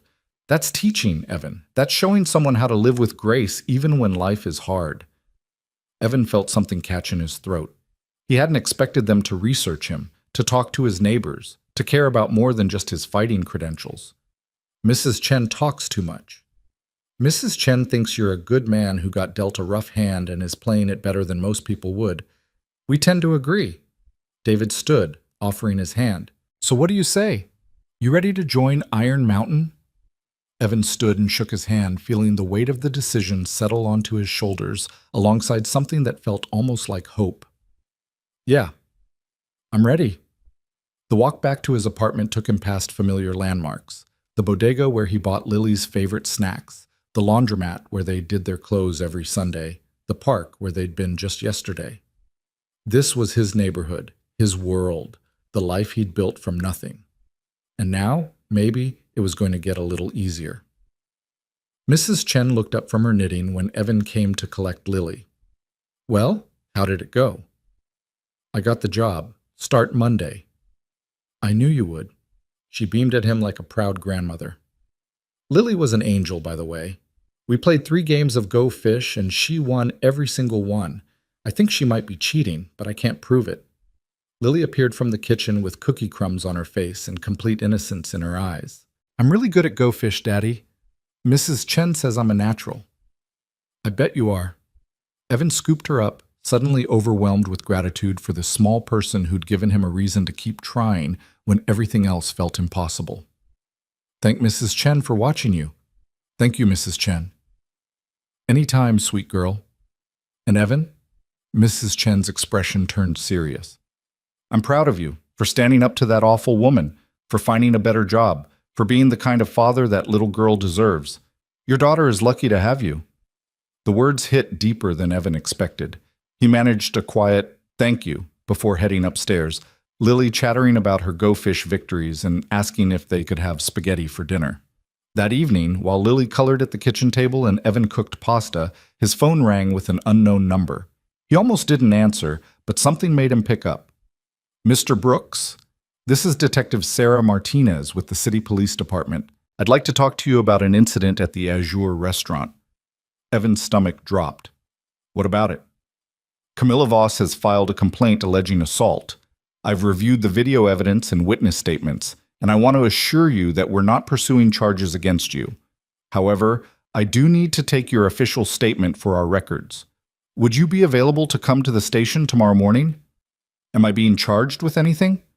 No, this is purely procedural. Ms. Voss's complaint doesn't match the evidence, but we need to document everything properly. It should take about an hour. After hanging up, Evan stared at his phone, feeling the brief hope from the gym job curdle into anxiety. Camilla wasn't going to let this go. She was going to use every resource at her disposal to punish him for the sin of not breaking when she wanted him to. Daddy, you look worried again. Lily had abandoned her coloring to watch him with those too perceptive 7-year-old eyes. Just grown-up stuff, baby. Nothing for you to worry about. Is it about the mean lady from your work? Evan froze. What do you know about that? Mrs. Chen was talking to Mrs. Rodriguez, and I heard them say a mean lady was mean to you, and now everyone's mad at her. Is that true? There was no point in lying. Lily would hear things, kids at school would talk, neighbors would whisper. Better that she heard the truth from him in words she could understand. Yeah, a woman at my old job said some not nice things, and it made a lot of people upset. What did she say? She said I wasn't doing a good job, and she said things about you that weren't true. Lily's face scrunched up in confusion. About me? But she doesn't even know me. Exactly. She said things she had no business saying, and I told her to stop. And then I left that job because I don't want to work for people who let others be mean. Good. Lily nodded firmly, as if that settled everything. You're the best daddy, and anyone who says you're not is wrong and dumb. Despite everything, Evan smiled. Thanks, baby girl, but we don't call people dumb, remember? Even when they are. Especially when they are. Now come on, let's eat the spaghetti before it gets cold. They spent the evening in comfortable routine, and Evan did his best not to check his phone every 5 minutes to see if more trouble was brewing.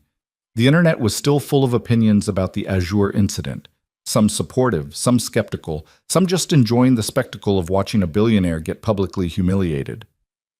After Lily was asleep, Evan sat in his kitchen and called Sarah Chen, the employment lawyer. Mr. Brooks, I'm glad you called. Camilla Voss filed assault charges against me. I know. The detective handling the case called me as a courtesy. Don't worry, the charges won't stick. There's too much video evidence showing she was the aggressor. But she's still trying. Of course she is. Powerful people don't like being made to look weak. But Evan, this actually works in our favor if you're willing to pursue a lawsuit. It shows a pattern of retaliation, of using the legal system to intimidate someone who stood up to her. I don't want to spend the next year of my life in courts. You wouldn't have to. Cases like this usually settle out of court once the defendant realizes they can't win. Camilla Voss's lawyers will see the evidence, recognize that a trial would be a public relations disaster, and recommend settlement. We could probably resolve this in a few months. And in the meantime? In the meantime, you document everything. You go to the police station tomorrow and give your statement, and you let me handle the legal strategy. I've dealt with people like Voss before. They're used to people backing down when they throw money and lawyers at problems. But you're not backing down, are you? Evan thought about Lily asleep in the next room, about the job at Iron Mountain, about every person who'd ever been abused by someone with more power and more money, and the absolute certainty that consequences were for other people. No, I'm not backing down. Good. Then let's make sure Camilla Voss learns that money can't buy immunity from basic human decency. The next morning, Evan dropped Lily off at school and headed to the police station. Detective Martinez was a no-nonsense woman in her 40s who seemed genuinely annoyed that she had to waste time on what she clearly considered a frivolous complaint. For the record, Mr. Brooks, I've watched that video about 20 times from different angles. You showed remarkable restraint in a situation where most people would have at least shoved her away. The fact that you're the one being investigated is a testament to how broken the system is when it comes to wealthy defendants. So why are we doing this? Because technically, she filed a complaint, and technically, I have to investigate. But between you and me, this case is dead on arrival. The district attorney won't touch it, and if Voss's lawyers have any sense, they'll tell her to drop it before it backfires even worse. Evan gave his statement, describing the evening in careful detail. What Camilla had said, how she'd escalated, the way she'd initiated physical contact and continued attacking even when he didn't respond in kind. Detective Martinez took notes, asked clarifying questions, and seemed satisfied by the time they were done. One more thing, Mr. Brooks. Have you been contacted by any media wanting to interview you? Several. I haven't responded. That's probably wise. This is still an active investigation, even if it's going nowhere. But once we close this out, you might want to consider telling your story publicly. There are a lot of service workers out there dealing with similar abuse who need to know they're not alone. I'll think about it. He was leaving the station when he ran into someone he hadn't expected to see, Rachel, one of Camilla's companions from the night at the Azure. She looked different in daylight, less polished, more human. Mr. Brooks, I'm glad I caught you. I've got nothing to say to anyone from Camilla's circle. I'm not in her circle anymore. I resigned from her investment fund yesterday. Rachel glanced around, then lowered her voice. I wanted to apologize for not intervening that night. I should have stopped her earlier, should have done something. But I was afraid of losing my position, and I let that fear make me complicit in her behavior. Why are you telling me this? Because you deserve to hear it, and because I want you to know that you're not the first person she's done this to. I've watched her destroy servers, assistants, drivers, anyone she perceived as beneath her. It was easier to look away, to pretend it wasn't that bad, to tell myself it wasn't my problem. And now? Now I realize I was part of the problem. So I've given a statement to your lawyer about everything I've witnessed over the past 2 years working with Camilla.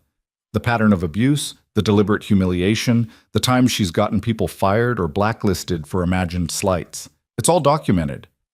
Evan studied her face, looking for deception or manipulation, but found only genuine remorse. That must have cost you. It did. My career in high-end finance is probably over, but I can live with that. I couldn't live with staying silent anymore. She handed him a business card. If your lawyer needs anything else from me, have her call. And Mr. Brooks, thank you for showing me what integrity actually looks like. She walked away before Evan could respond, leaving him standing on the police station steps wondering how many people's lives had been changed by a single video and a refusal to back down. His phone buzzed with a text from David Kim. Kids class at 4 p.m. today, if you want to observe. No pressure, just thought you might like to see what you're getting into. Evan checked the time. It was barely noon, which gave him time to grab lunch, check on Lily at school, and get to the gym. He texted back, I'll be there. The Iron Mountain youth class was nothing like Evan expected. He'd imagined maybe a dozen kids learning basic boxing technique, but instead found 30 teenagers of various sizes and skill levels, all listening intently while Tommy demonstrated proper defensive posture. The first rule of fighting, Tommy was saying, is knowing when not to fight. The second rule is protecting yourself. The third rule is never, ever using your skills to bully or intimidate people weaker than you.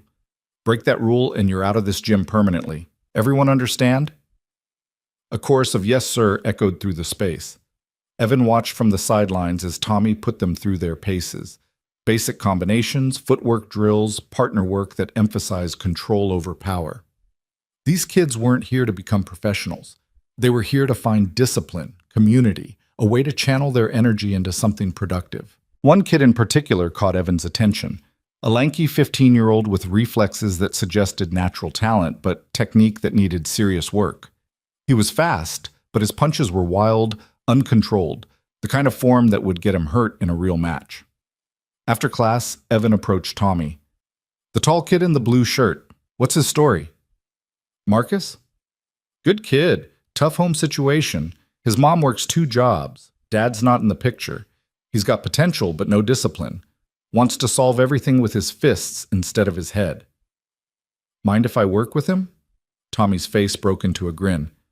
Not even officially started yet and already jumping in. Yeah, man. He could use someone like you.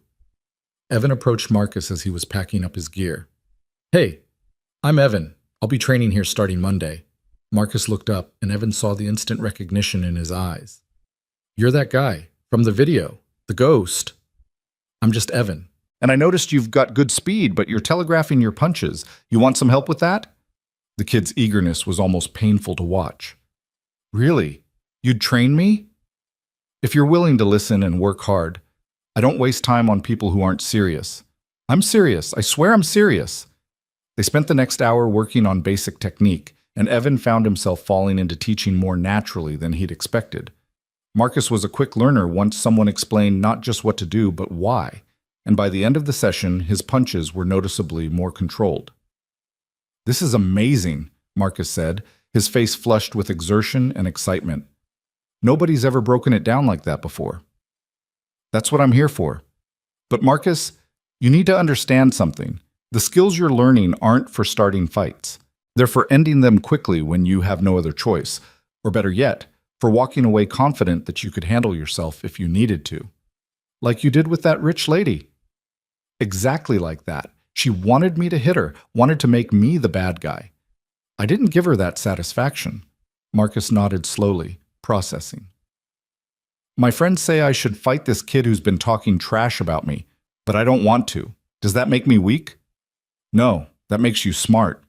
Fighting someone over words is what weak people do because they need external validation. Strong people know their worth and don't need to prove it to idiots. The kid smiled, a genuine expression that made him look younger than his 15 years. Thanks, coach. I'll see you Monday. After Marcus left, Evan found himself alone in the gym, surrounded by equipment and memories and the ghost of who he used to be. He walked over to the ring, running his hand along the ropes, feeling the familiar texture that had once been such a central part of his identity. He wasn't that person anymore. The ghost who'd fought for championships and glory was gone, replaced by someone quieter, but maybe stronger. A father, a teacher, a man who'd learned that the hardest fights were the ones you walked away from. His phone rang. It was Sarah Chen, the lawyer. Good news, Evan. Camilla Voss's legal team just reached out about a settlement. They're offering a substantial sum in exchange for you signing an NDA and dropping any potential claims. How substantial? $250,000.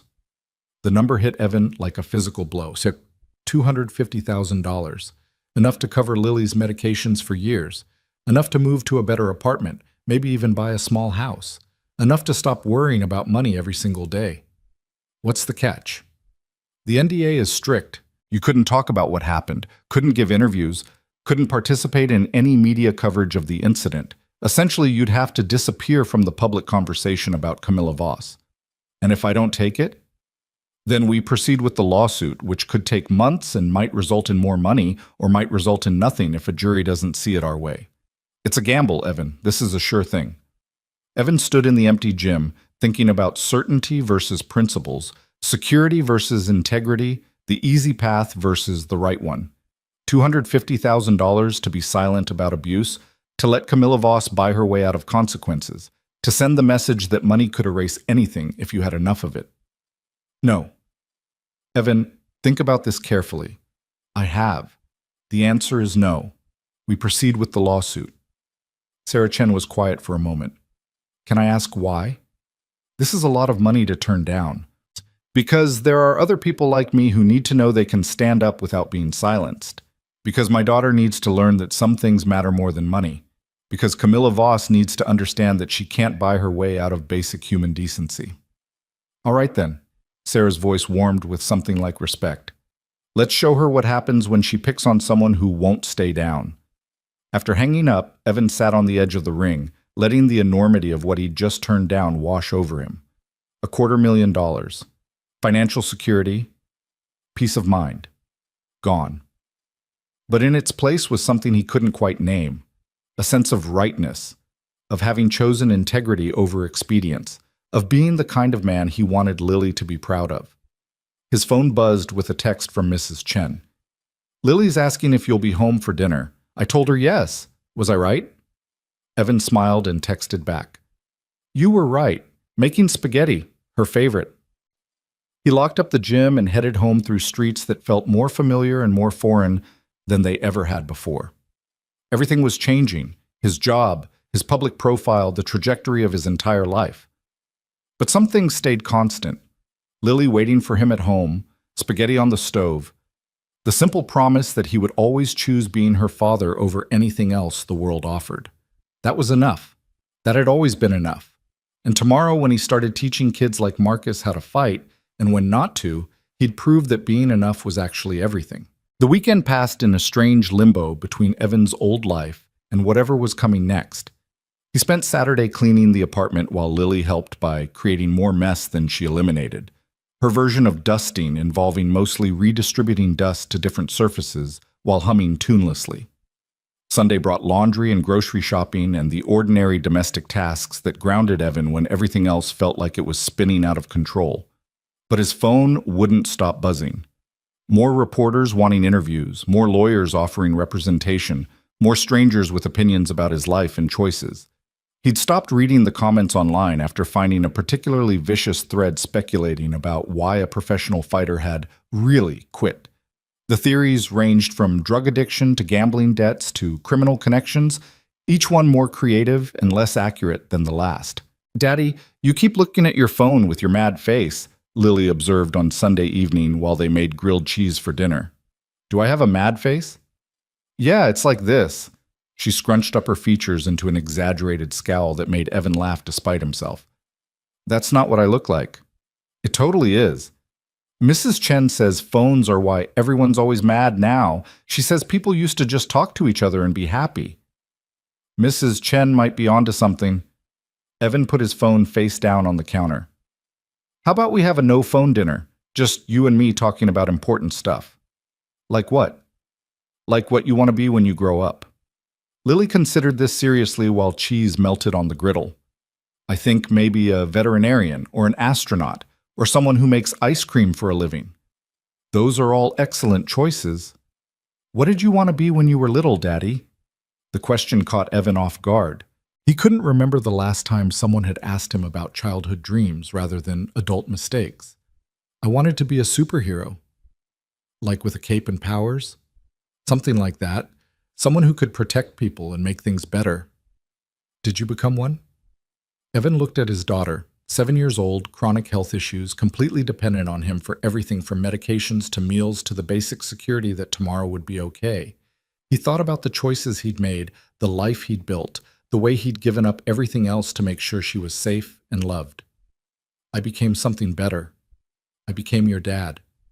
Lily beamed at him with the uncomplicated joy of a child who didn't yet understand how rare it was to be someone's whole world. "That's the best superhero job." They ate dinner without phones or television, just talking about nothing and everything, and for those 40 minutes, Evan felt like maybe he'd actually figured something out about what mattered. The rest of the world could argue about viral videos and billionaire accountability and the symbolic meaning of his actions. Here in this small kitchen with melted cheese and a chattering 7-year-old, he knew exactly who he was and what he was fighting for. Monday morning arrived with Lily's alarm clock blaring and a scramble to get her ready for school. Evan packed her lunch, helped her find her other shoe, reminded her 3 times to brush her teeth, and walked her to the bus stop while mentally preparing for his first official day at Iron Mountain Gym. "Are you excited about your new job?" Lily asked as they waited for the school bus. "Yeah, baby. I think I am." "Are you going to teach people how to punch things?" "Sort of. I'm going to teach them how to be strong and safe."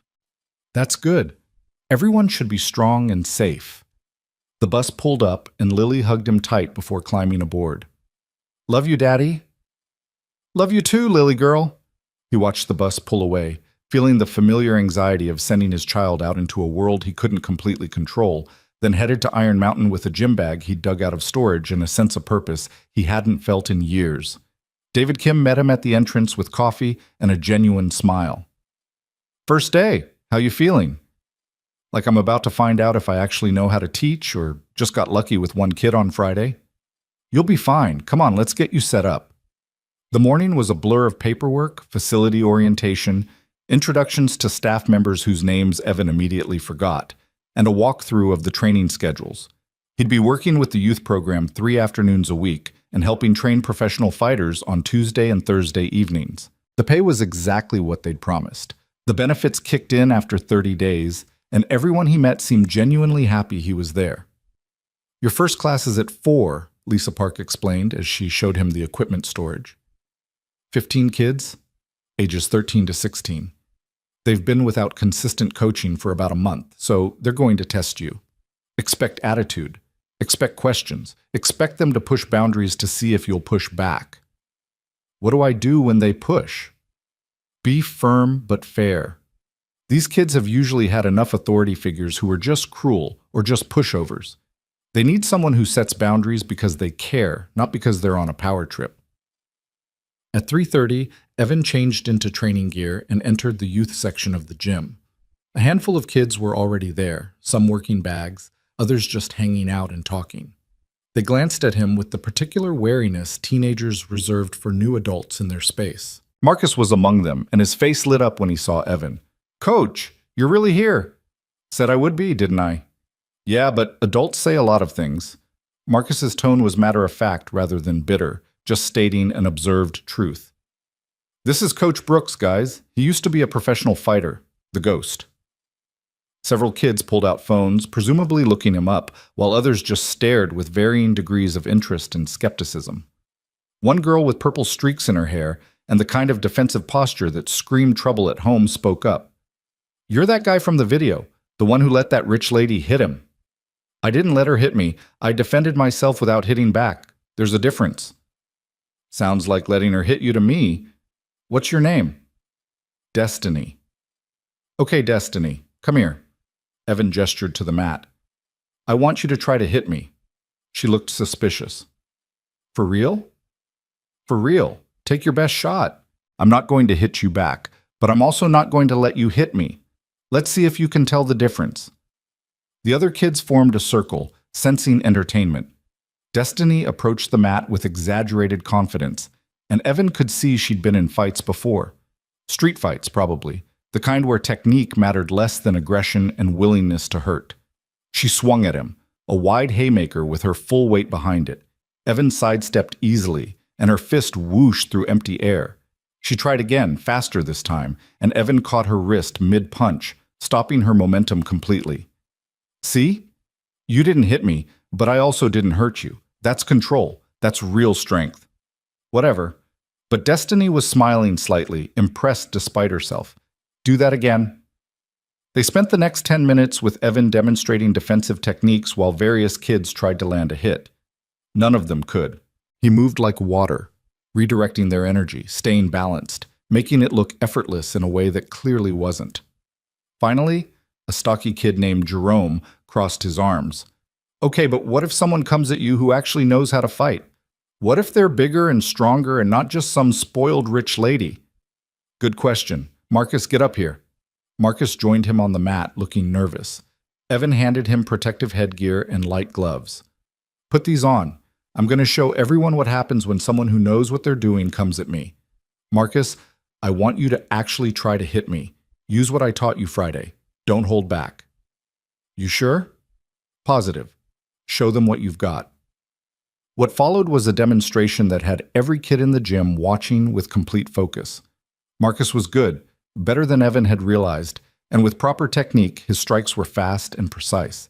But Evan was better. He slipped punches with minimal movement, blocked without losing position, and twice gently countered in ways that would have ended real fights, but here just demonstrated complete technical superiority. After 2 minutes, Evan called a stop. Marcus was breathing hard but grinning. "Man, you're fast." "I'm experienced. That's different. And Marcus, that was excellent work. You've been practicing what I showed you."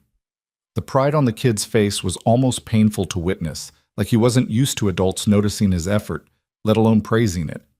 Evan addressed the whole group. "Here's what I need you to understand.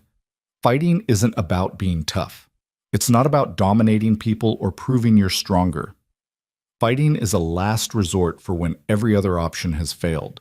What I'm going to teach you is how to protect yourself, how to stay calm under pressure, and most importantly, how to recognize which battles are worth fighting and which ones you walk away from. But what if you can't walk away? This from a quiet kid in the back named David. What if someone's coming at you and you've got nowhere to go? Then you defend yourself efficiently and end it quickly without causing more harm than necessary. But that's maybe 2% of situations. The other 98%, you can walk away, de-escalate, or find another solution. The trick is being confident enough in your abilities that you don't need to prove them. They worked for the next hour on basic defensive techniques: how to stand, how to protect your center, how to see attacks coming before they landed. Evan moved through the group offering corrections and encouragement, and he found himself falling into a teaching rhythm that felt natural, like he'd been doing this for years instead of minutes.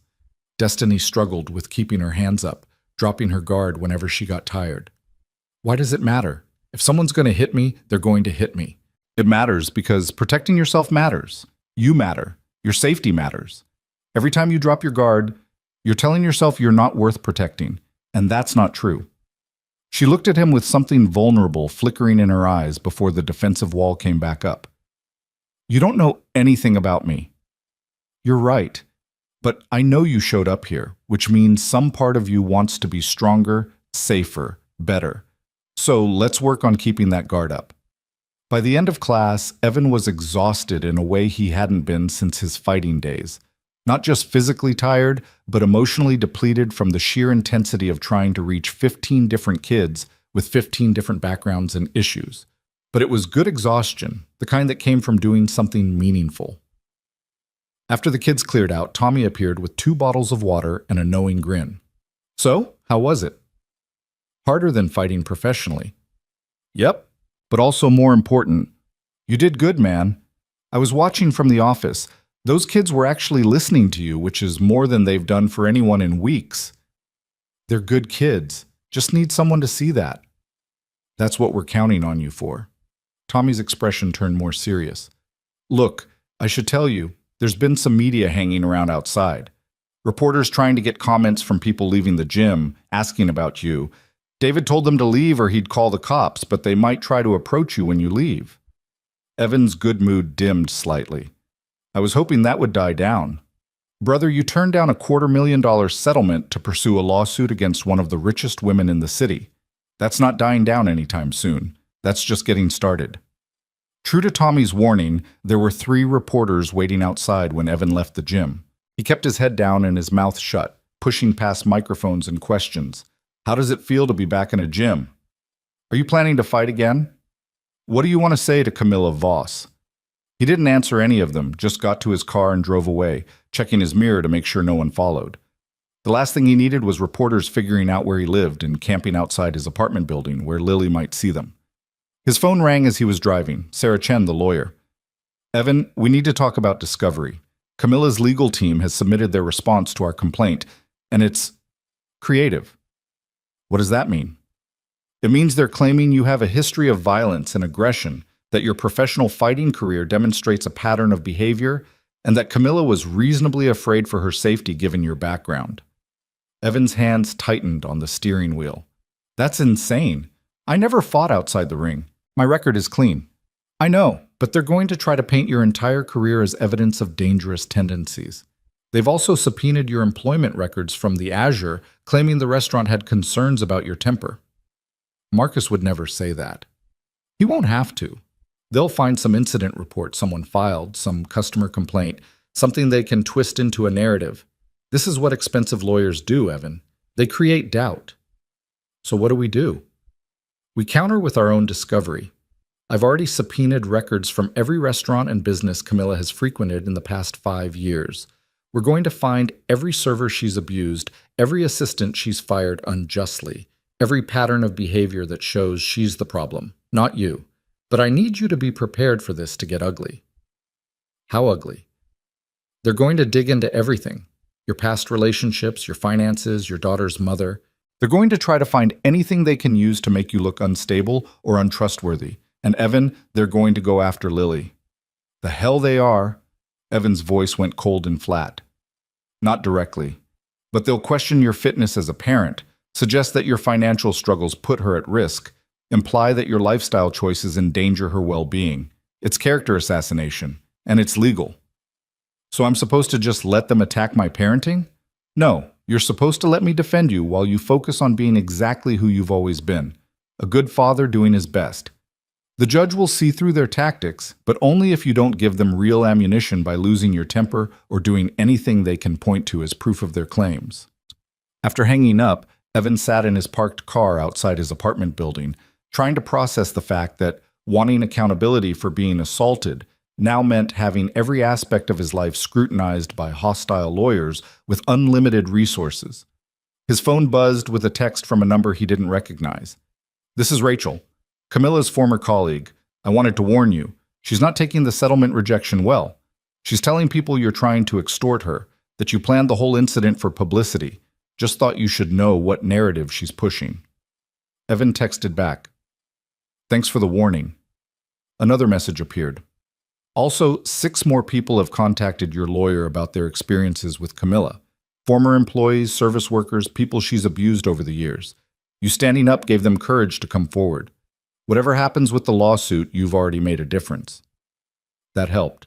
Not much, but enough to get him out of the car and into his building, where Mrs. Chen was waiting with Lily in the lobby. "Daddy!" Lily ran to him, full of energy and stories about her day. "We learned about the solar system, and I got to be Neptune in the play we're doing, and Mrs. Rodriguez says Neptune is the best planet because it's blue and far away and mysterious."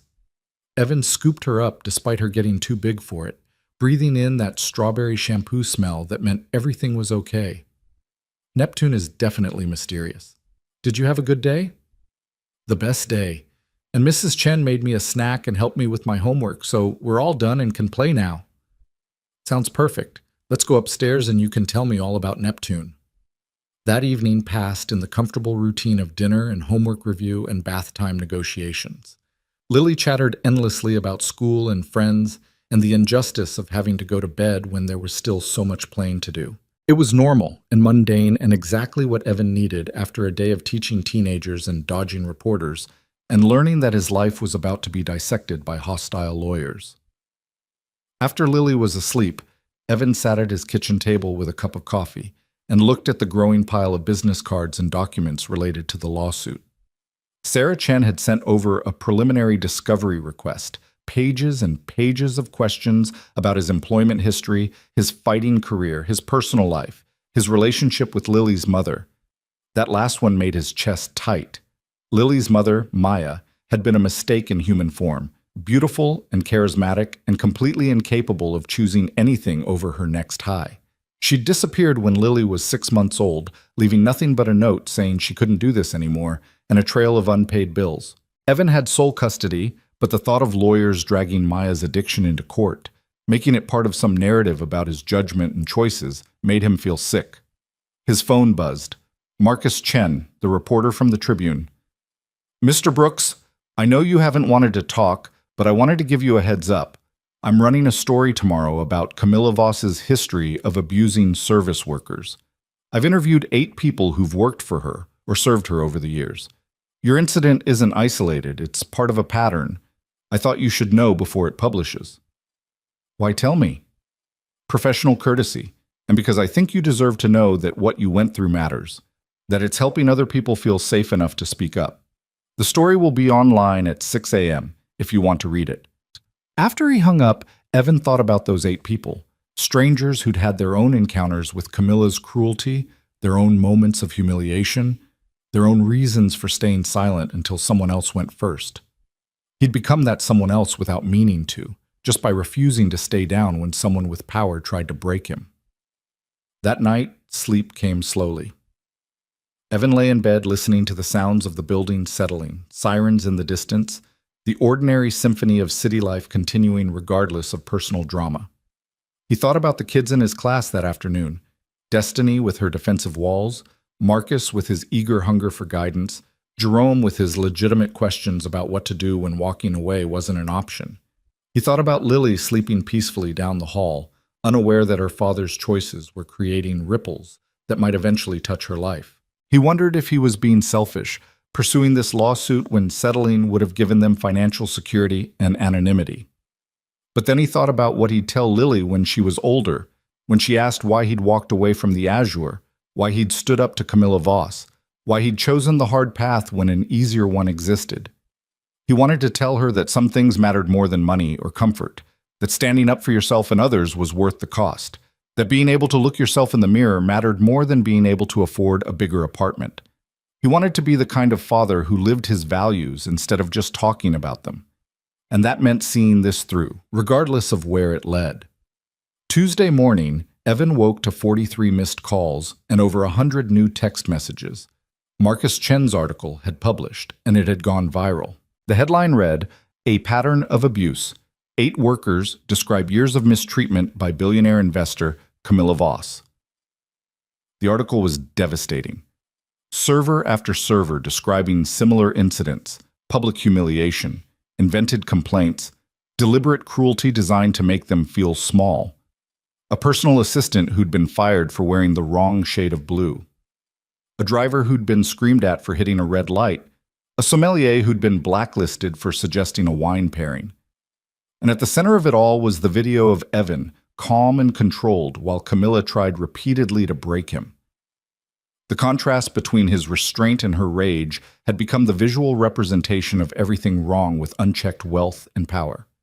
By the time Evan got Lily to school and himself to the gym, the story had spawned 1,000 think pieces about class warfare, toxic wealth culture, and the service industry's silent suffering. #Eat the Rich was trending. Labor activists were using Evan's image in their campaigns. Someone had started a GoFundMe to help with his legal fees that had already raised $30,000. David found him staring at his phone in disbelief. "You okay?" "I don't know. This is all happening so fast." "You started something important, Evan. People needed someone to stand up first. You did that. I just didn't want to hit someone who was hitting me. That's not heroic. That's basic human decency." In a world where billionaires face zero consequences for their actions, yeah, that's actually pretty heroic. David squeezed his shoulder. "Use it. Let the attention put pressure on Camilla's legal team. Let it show other workers they're not alone. You didn't ask for this platform, but you've got it now. Might as well make it count for something." That afternoon's youth class was subdued. The kids had clearly seen the news, and they looked at Evan differently now, not just as a coach, but as someone who'd actually done the thing they all claimed they'd do if given the chance. Destiny approached him before class started. "My mom read that article. She said you're doing what she wishes she could do every time some rich lady treats her like garbage at her cleaning job." "Your mom's a house cleaner?" 3 different houses, 6 days a week. She comes home exhausted, and people still treat her like she's nobody. Destiny's voice was fierce with protective anger. "I'm glad you're making that Voss lady pay. She deserves it." "I'm not trying to make her pay. I'm trying to make sure she faces consequences so it doesn't happen to someone else." "Same thing, isn't it?" "Not really. One's about revenge. The other's about justice. There's a difference." They worked through combinations and defensive positioning, and Evan found himself thinking about Destiny's mother, cleaning rich people's houses while they probably barely acknowledged her existence. How many people like her were there? How many invisible workers keeping the machinery of wealth running while being treated as less than human? After class, as Evan was packing up his gear, his phone rang with a number he recognized. Jennifer Park, the talent agent from CAA. "Evan, I know you weren't interested before, but circumstances have changed. You're not just viral now, you're a movement. And I've got offers that could set you up for life." "What kind of offers?" "Book deals, speaking engagements, a documentary crew that wants to follow your story, brand partnerships with companies that want to align themselves with your values. We're talking 7 figures minimum if you play this right." 7 figures. Enough to never worry about money again, to give Lily everything she needed and most of what she wanted, to build the kind of stability Evan had only dreamed about. "What would I have to do?" "Be yourself. Tell your story. Let people see the man behind the video. You're already doing the work, teaching kids, pursuing justice, being a good father. We just help you share that with a wider audience and get compensated fairly for it." I need to think about it. Of course. But Evan, opportunities like this don't wait around forever. The internet's attention span is measured in days, not months. If you want to capitalize on this moment, you need to move soon. After she hung up, Evan sat alone in the gym's empty training room, surrounded by equipment and possibilities, and the weight of decisions that would shape not just his future, but Lily's. Every choice came with consequences he couldn't fully predict. Every path led somewhere he'd never been before. His phone buzzed with a text from Sarah Chen. Judge granted our discovery request. We'll have access to all of Camilla's business communications and employee records for the past 5 years. Her lawyers are going to fight this hard, but we're winning. Don't lose faith. Another text, this one from Marcus Chen. Article generated 847 complaints to the labor board about Voss's companies. 3 advertisers pulled support from her investment fund. You're making a real difference. And finally, a text from Mrs. Chen. Lily had a good day at school. She told her class her daddy teaches kids to be strong. She's very proud of you. As am I. Evan closed his eyes, letting the exhaustion and uncertainty and fragile hope wash over him in equal measure. He didn't know if he was making the right choices. He didn't know if the lawsuit would succeed, or the media attention would help or hurt, or the teaching position would last. But he knew that tonight he'd go home to Lily, make her dinner, help with her homework, and tuck her into bed with stories and kisses. And tomorrow he'd do it again. And the day after that. Everything else was just details around that central truth. He was her father, and that was the only job that really mattered. The rest of the world could argue about billionaires and justice and symbolic resistance.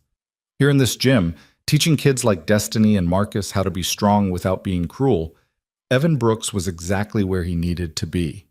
And that, finally, felt like enough. 3 weeks into his new life at Iron Mountain, Evan had fallen into a rhythm that felt almost sustainable. Morning routines with Lily, afternoon classes with the youth program, evening sessions with professional fighters who treated him with a respect he was still getting used to. The media attention hadn't died down exactly, but it had shifted from frantic to steady, a constant background hum rather than a deafening roar. The lawsuit was progressing in the slow, grinding way legal proceedings always did. Sarah Chen sent weekly updates about depositions and discovery responses and procedural motions that meant something to lawyers but felt abstract to Evan. What felt real was the growing list of former Camilla Voss employees willing to testify about their own experiences with her cruelty. What felt real was the message he'd received from a server in Chicago who'd stood up to an abusive customer and kept his job because the restaurant owner had seen Evan's video and decided enough was enough. What felt real was Marcus showing up to every single class early, his technique improving so dramatically that other kids had started asking him for help, watching him transform from an angry kid with fast hands into a young man learning that discipline mattered more than rage. It was a Thursday evening, and Evan was working with one of the gym's professional fighters, a welterweight named Andre, who had a title shot coming up in 6 weeks. They were drilling defensive sequences when David appeared in the doorway with an expression that immediately put Evan on alert. "We need to talk. Office. Now." Andre caught Evan's eye. "Everything okay, coach?" "Yeah, keep working that slip and counter combination. I'll be back in a few minutes." But Evan knew from David's face that this wasn't a few minutes conversation. In the office, he found David, Tommy, and Lisa all looking grim. "What happened?" Lisa pulled up something on her tablet and turned it to face him. It was a news article from a gossip website, the kind that traded in scandal and destruction. The headline read, "The Ghost's Dark Secret, Child Services Investigation into Viral Heroes Parenting." Evan's blood went cold.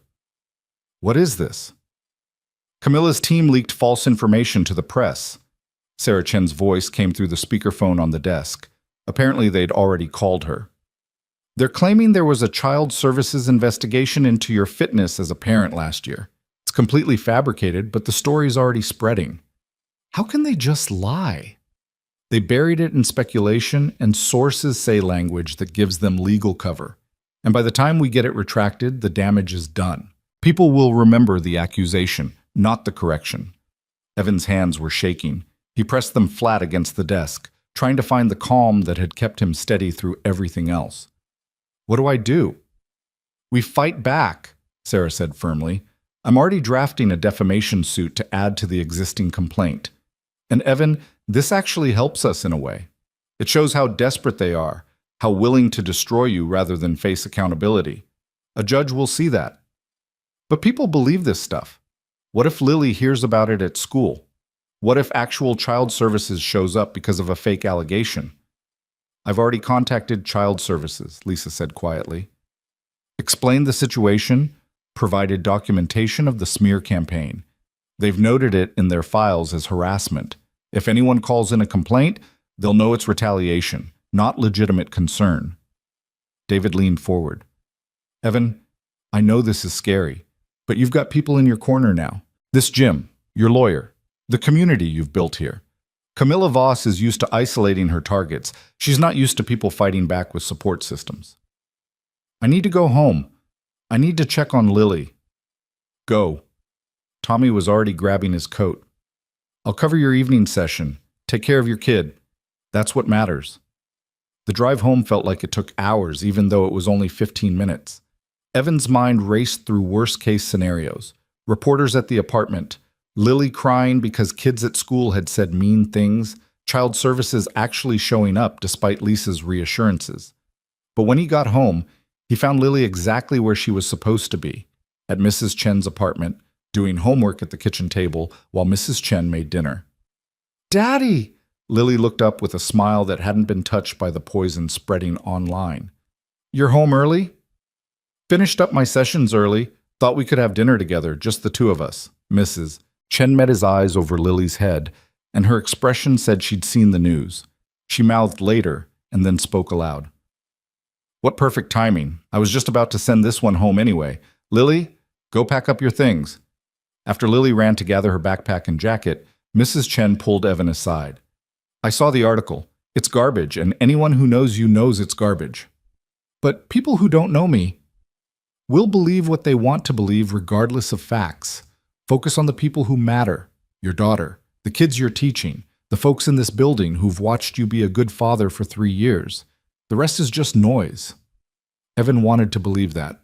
He made dinner with Lily, her choice, so naturally it involved pasta and entirely too much cheese, and listened to her talk about a science project and a disagreement with her friend Sophie and whether rabbits or guinea pigs made better pets. Definitely rabbits, Lily declared with 7-year-old certainty. They're bigger and fluffier and probably better at adventures. Can't argue with that logic. After dinner, while Lily watched her allotted 30 minutes of television, Evan checked his phone. The fake child services story had spawned exactly the kind of internet wildfire he'd feared. Half the comments were people defending him. The other half were people ready to believe the worst, and in the middle were reasonable people saying they'd wait for more information before forming opinions. His phone rang. Jennifer Park, the talent agent. Evan, I know the timing is terrible, but I need you to listen. I can get you on 3 major talk shows tomorrow if you're willing. Let you tell your side of the story directly. Show people who you really are. Humanize yourself before the narrative gets away from you. I have classes to teach tomorrow. Classes can be rescheduled. This is your reputation, your livelihood, your daughter's well-being. You need to control this story. By going on television and defending myself against lies? By showing people the truth. Evan, you're good on your feet, you're honest, you're sympathetic. Let America see the real you, the single dad, the dedicated teacher, the man who walked away from money to stand up for what's right. That's powerful. Evan looked at Lily, completely absorbed in her cartoon, innocent and safe, and unaware of the battle being waged over her father's character. I need to think about it. You have until tomorrow morning. After that, the opportunity's gone and the narrative hardens without your input. That night, after Lily was asleep, Evan sat in his kitchen with a cup of coffee and Marcus Chen's business card. The reporter had said he wanted to write a deeper story, something beyond the viral moment. Maybe now was the time. He dialed the number. Mr. Brooks, I was hoping you'd call. You said you wanted to write about my story, the real story. Does that offer still stand? Absolutely. When can we meet? Tomorrow afternoon. But I need you to understand something. I'm not doing this for publicity or sympathy. I'm doing it because my daughter might someday read these articles, and I want her to see the truth, not whatever twisted version Camilla's lawyers are selling. I understand. And Evan? I'll do right by you. You have my word. They met the next day at a quiet coffee shop while Lily was at school. Marcus brought a recorder and a notebook, but mostly he just listened while Evan talked about his fighting career, about Maya's addiction and disappearance, about the choice to walk away from a championship shot to be present for his daughter, about the grinding poverty of trying to raise a child on a server's wages, about the night at the Azure and everything that came after. Why didn't you take the settlement? Marcus asked. $250,000 would have solved a lot of problems. Because it would have solved my problems while making it easier for Camilla to keep creating the same problems for other people. Because I want my daughter to learn that some things matter more than money. Because I was tired of being silent. Do you regret it? Especially now with the smear campaign? Evan thought about that honestly. Sometimes. Late at night when I'm worried about paying bills or scared about what's coming next. But in the daylight, when I'm teaching kids like Marcus and Destiny, when I'm making Lily breakfast and helping with homework, when I'm being the person I want to be instead of the person circumstances tried to make me, no, I don't regret it. The interview lasted 2 hours. Marcus asked tough questions about his relationship with Maya, about his fighting career, about his finances, about whether he was equipped to be the symbol people wanted him to be. I'm not a symbol, Evan said finally. I'm just a dad trying to take care of his kid and do right by people who needed someone to go first. If that inspires others, great. But I'm not some perfect hero. I'm just doing my best. Your best seems to be pretty good, Marcus said as he packed up his recorder. The article will run Sunday. I'll send you an advance copy Saturday night if you want to review it. I trust you. That means a lot. And Evan, for what it's worth, I think you're exactly the kind of father that kid of yours deserves. That evening, Sarah Chen called with news. Camilla's lawyers want to meet. They're calling it a settlement negotiation, but I think it's more than that. They're feeling the pressure. What kind of pressure? 3 of her major investors pulled out this week. Her company's stock is down 18%. The Labor Board has opened formal investigations into 4 of her businesses, and we've got 17 former employees willing to testify about her pattern of abuse. She's losing the war and she knows it. So what do they want? To make this go away quietly. But Evan, we're in a strong position now. We don't have to settle for quiet. We can demand real accountability. The meeting was scheduled for the following Tuesday at a law office downtown that probably cost more per hour than Evan made in a month. Sarah coached him beforehand on what to expect, what to say, what not to agree to without consulting her first. Remember, they're going to try to intimidate you. Big conference room, expensive suits, legal language designed to make you feel small. Don't let them. You've got the moral high ground and the evidence. They need this more than you do. Camilla's legal team consisted of 4 lawyers in suits that cost more than Evan's car, led by a woman named Patricia Holloway, who had the kind of polished aggression that suggested she'd built her career on destroying people in depositions. Mr. Brooks, thank you for coming. Her handshake was brief and impersonal. Let's get right to it. My client is willing to make a substantial settlement offer in exchange for your agreement to drop all claims and sign a comprehensive non-disclosure agreement. How substantial? Sarah asked. $500,000 plus coverage of all legal fees incurred to date. In exchange, Mr. Brooks agrees never to discuss the incident publicly, retracts any previous statements suggesting wrongdoing by Ms. Voss, and acknowledges that the physical altercation was the result of mutual misunderstanding. Evan almost laughed. Mutual misunderstanding? She attacked me on video from 6 different angles. My client's position is that she felt threatened by your presence and physical demeanor and reacted in self-defense to what she perceived as an aggressive confrontation. I never touched her until she tried to hit me. Your interpretation. The video can be read multiple ways. Patricia slid a document across the table. This is our offer. It's generous, Mr. Brooks. More money than you'll likely see in 10 years of teaching at that gym. Enough to secure your daughter's future, ensure her medical needs are met without constant financial stress. All you have to do is walk away. Sarah leaned forward. And accept a narrative that blames the victim, protects the aggressor, and ensures Ms. Voss faces no meaningful consequences for her behavior. That's not a settlement. That's a cover-up. It's a business transaction.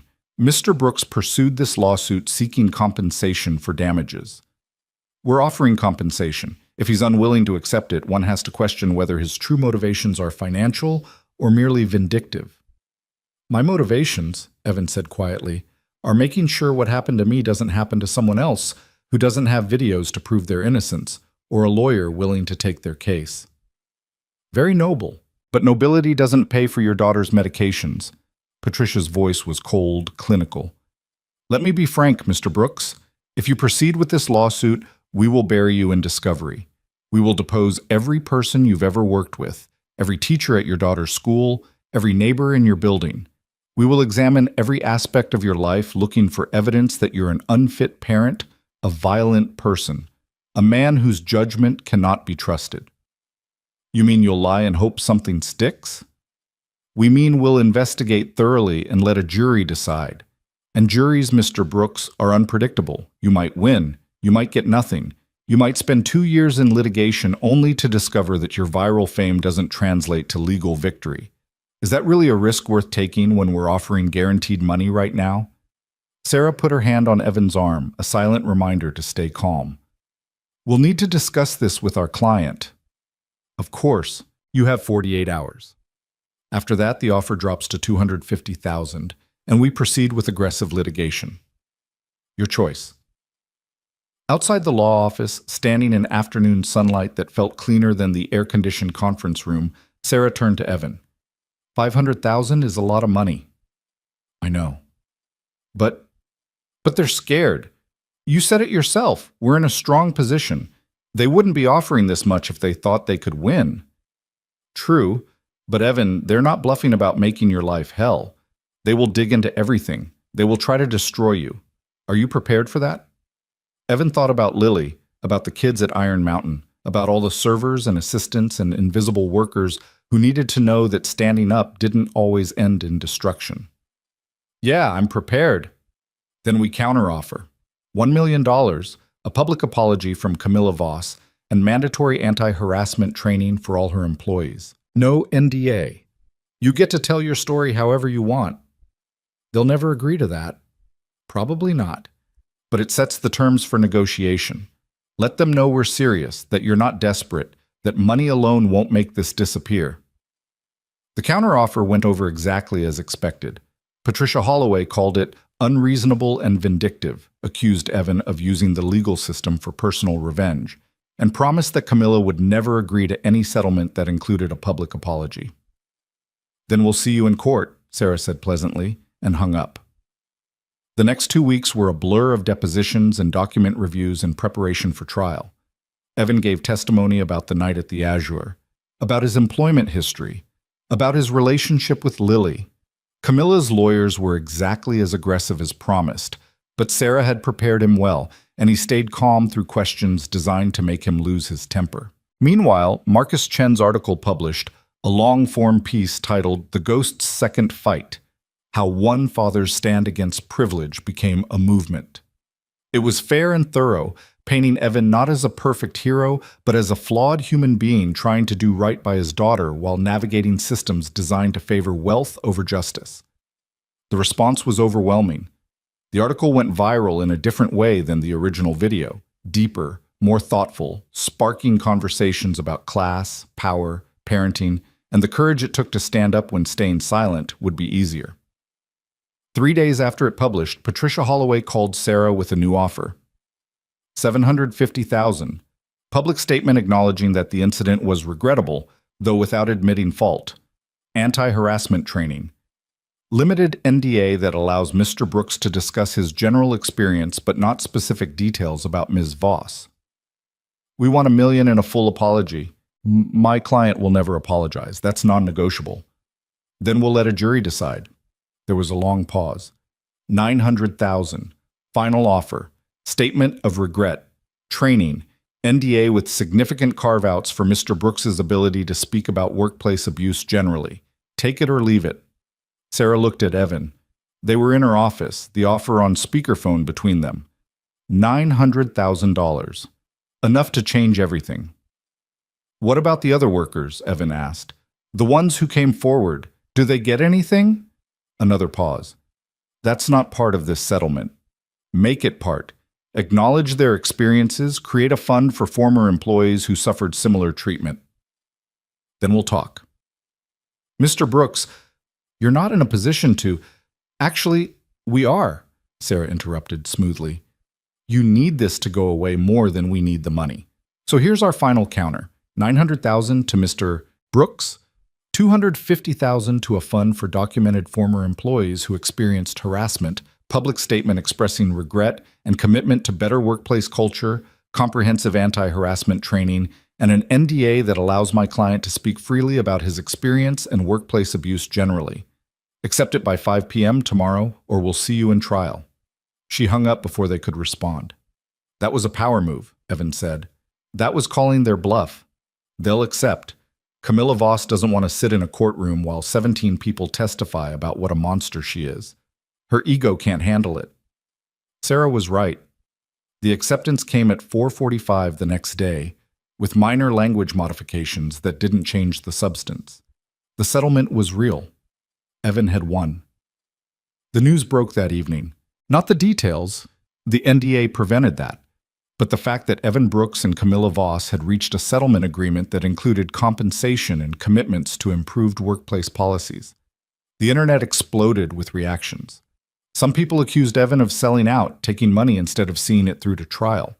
Others celebrated it as a victory, showing that accountability was possible even against the ultra-wealthy.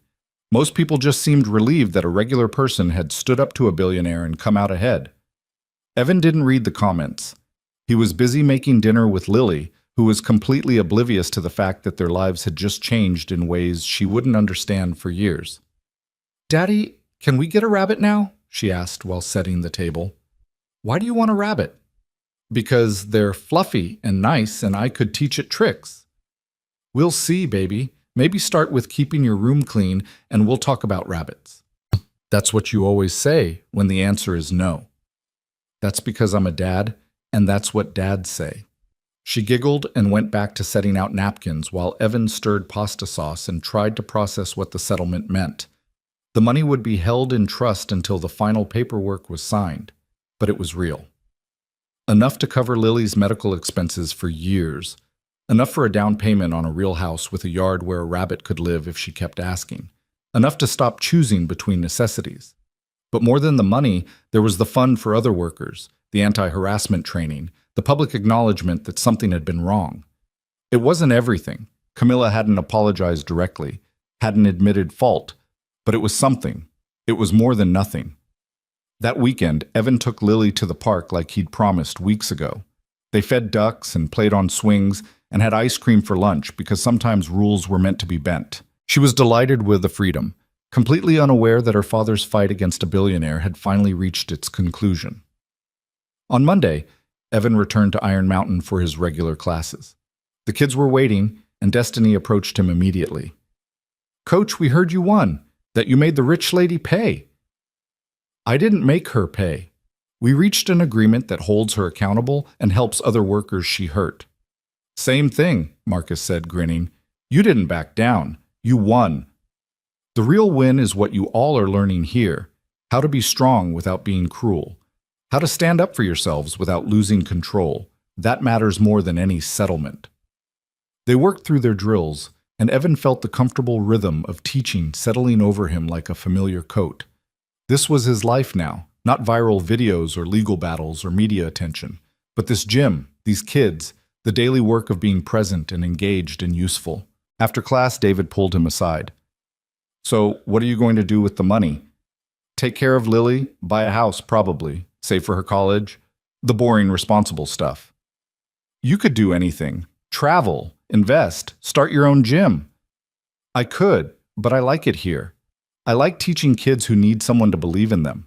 I like being part of something bigger than myself. Why would I leave that?" David smiled, the kind of smile that suggested he'd been hoping for exactly that answer. "Good, because we'd like to make you a partner in the gym. Full ownership stake, voice in decisions, part of building something that lasts. You've proven yourself these past weeks. The kids respect you, the fighters trust you, and you show up every day ready to do the work. That's worth more than money." "I don't have capital to invest." You've got something better. You've got credibility and commitment and the ability to reach kids that no one else can. Think about it. No pressure, but the offer stands. That evening, Evan sat with Lily while she did homework, helping her with math problems and spelling words while his mind processed everything that had changed. A month ago, he'd been a waiter drowning in medical bills, invisible to everyone except the people demanding better service. Now he had financial security, a partnership offer, a community of people who valued his presence, and a daughter who thought he was the best dad in the world, even though he still burned grilled cheese sometimes and couldn't. French braid her hair properly. "Daddy, you're smiling," Lily observed. "What's funny?" "Nothing's funny. I'm just happy." "Because of your new job?" "Because of you. Because we're okay. Because tomorrow we get to do this all over again." "That's kind of boring to be happy about." "Boring is underrated, baby girl. You'll understand when you're older." The settlement finalized 2 weeks later with signatures and legal documents that meant Evan's bank account suddenly had more zeros than he'd ever imagined. He paid off all outstanding medical bills, put money aside for Lily's future, and made a down payment on a small house 3 blocks from their current apartment. Close enough that Lily could keep her school and friends, big enough that she could finally have that rabbit she kept asking about. He accepted David's partnership offer, becoming part owner of Iron Mountain Gym with a focus on expanding the youth program to serve more kids from difficult backgrounds. The work was demanding, but it felt right in a way that serving wine to indifferent millionaires never had. Marcus Chen's follow-up article about the settlement focused not on the money, but on the precedent, that regular people could hold powerful abusers accountable, that the system could work if you had the courage to push back and the support to sustain the fight. It became required reading in several labor rights courses at universities, used as a case study in standing up to workplace abuse. Camilla Voss largely disappeared from public life. Her investment fund downsized significantly. Several of her business ventures collapsed under the weight of public scrutiny and investor withdrawal. She never apologized, never acknowledged wrongdoing, but her power had been checked in a way that mattered. 6 months after that night at the Azure, Evan stood in the backyard of his new house watching Lily play with her rabbit, a fluffy gray creature named Neptune that she'd trained to hop through a small obstacle course she'd built from cardboard boxes. The evening sun was warm, the grass was green, and from inside the house, he could hear Mrs. Chen helping herself to coffee while complaining cheerfully about the neighbors. His phone buzzed with a message from Destiny. "Coach, I got accepted to the Youth Boxing Nationals. Thank you for believing I was worth teaching." Another message from Marcus. "Mom got a new job with better pay and they treat her with respect. She says it's because she learned from my coach that standing up for yourself matters. Thank you." Evan put his phone away and watched his daughter teach a rabbit to jump through hoops, her laughter carrying on the breeze, her breathing clear and easy in the warm air. This was success. Not the money or the headlines or the moral victory over Camilla Voss, but this moment right here. A happy kid, a peaceful evening, the absolute certainty that tomorrow would bring more of the same. "Daddy, look! Neptune jumped through 3 hoops in a row." "That's amazing, baby. You're an excellent teacher. I learned from you. You teach people to be strong and good and stand up for themselves." Evan walked over to where she sat in the grass, her small hands gentle on the rabbit's soft fur, her face bright with uncomplicated joy. He knelt beside her, this child who'd given him a reason to be better than he ever thought he could be. "You know what I learned, Lily?" "What?" "That being strong isn't about fighting or winning or proving you're tougher than someone else. It's about knowing who you are, what you stand for, and refusing to let anyone make you into something less. You taught me that just by being you." She looked at him with 7-year-old wisdom that somehow understood more than she should. "Is that why you didn't hit that mean lady? Because you knew who you were?" "Exactly. I knew I was your dad first, and everything else second. That made all the other choices easy." "I'm glad you're my dad." "I'm glad I'm your dad too, baby girl. Best job I ever had." They sat together in the grass while Neptune explored his new yard and the sun painted the sky in shades of orange and gold. Somewhere in the city, people were still arguing about class warfare and billionaire accountability and the meaning of Evan's stand against Camilla Voss. Somewhere, workers were finding courage to speak up against abuse because someone had gone first and survived. But here, in this small backyard with this small person and this smaller rabbit, Evan Brooks had everything that mattered. He'd fought the fight that needed fighting, not with his fists, but with his refusal to be broken. He'd won not because he was stronger or smarter or luckier, but because he'd known what he was fighting for and refused to compromise on it. The ghost had found peace. The fighter had become a teacher. The desperate waiter drowning in bills had become a homeowner and gym partner and father who could finally breathe without calculating the cost of every breath. And in the end, that was the real victory. Not defeating Camilla Voss or winning a settlement or becoming viral famous, but building a life where a 7-year-old could play with her rabbit in her own backyard while her father watched with the quiet certainty that tomorrow would be just as good, and the day after that, and all the days beyond. "Come on, Lily, let's get Neptune settled in his hutch and make some dinner." "Can we have spaghetti?" "We can have anything you want." "Then spaghetti with lots of cheese and maybe ice cream after?" "Maybe ice cream after," Evan agreed, standing and offering his hand to help her up. "If you eat all your vegetables." "That's what you always say." "That's because I'm consistent, one of my better qualities." They walked inside together, leaving Neptune to explore his new home while evening settled over the neighborhood. Tomorrow, Evan would go back to the gym and teach kids how to channel their strength into something positive. Tomorrow, he'd take Lily to school and pick her up after and help with homework and make dinner and tuck her into bed with stories. Tomorrow would be ordinary and wonderful and exactly what he'd fought so hard to build.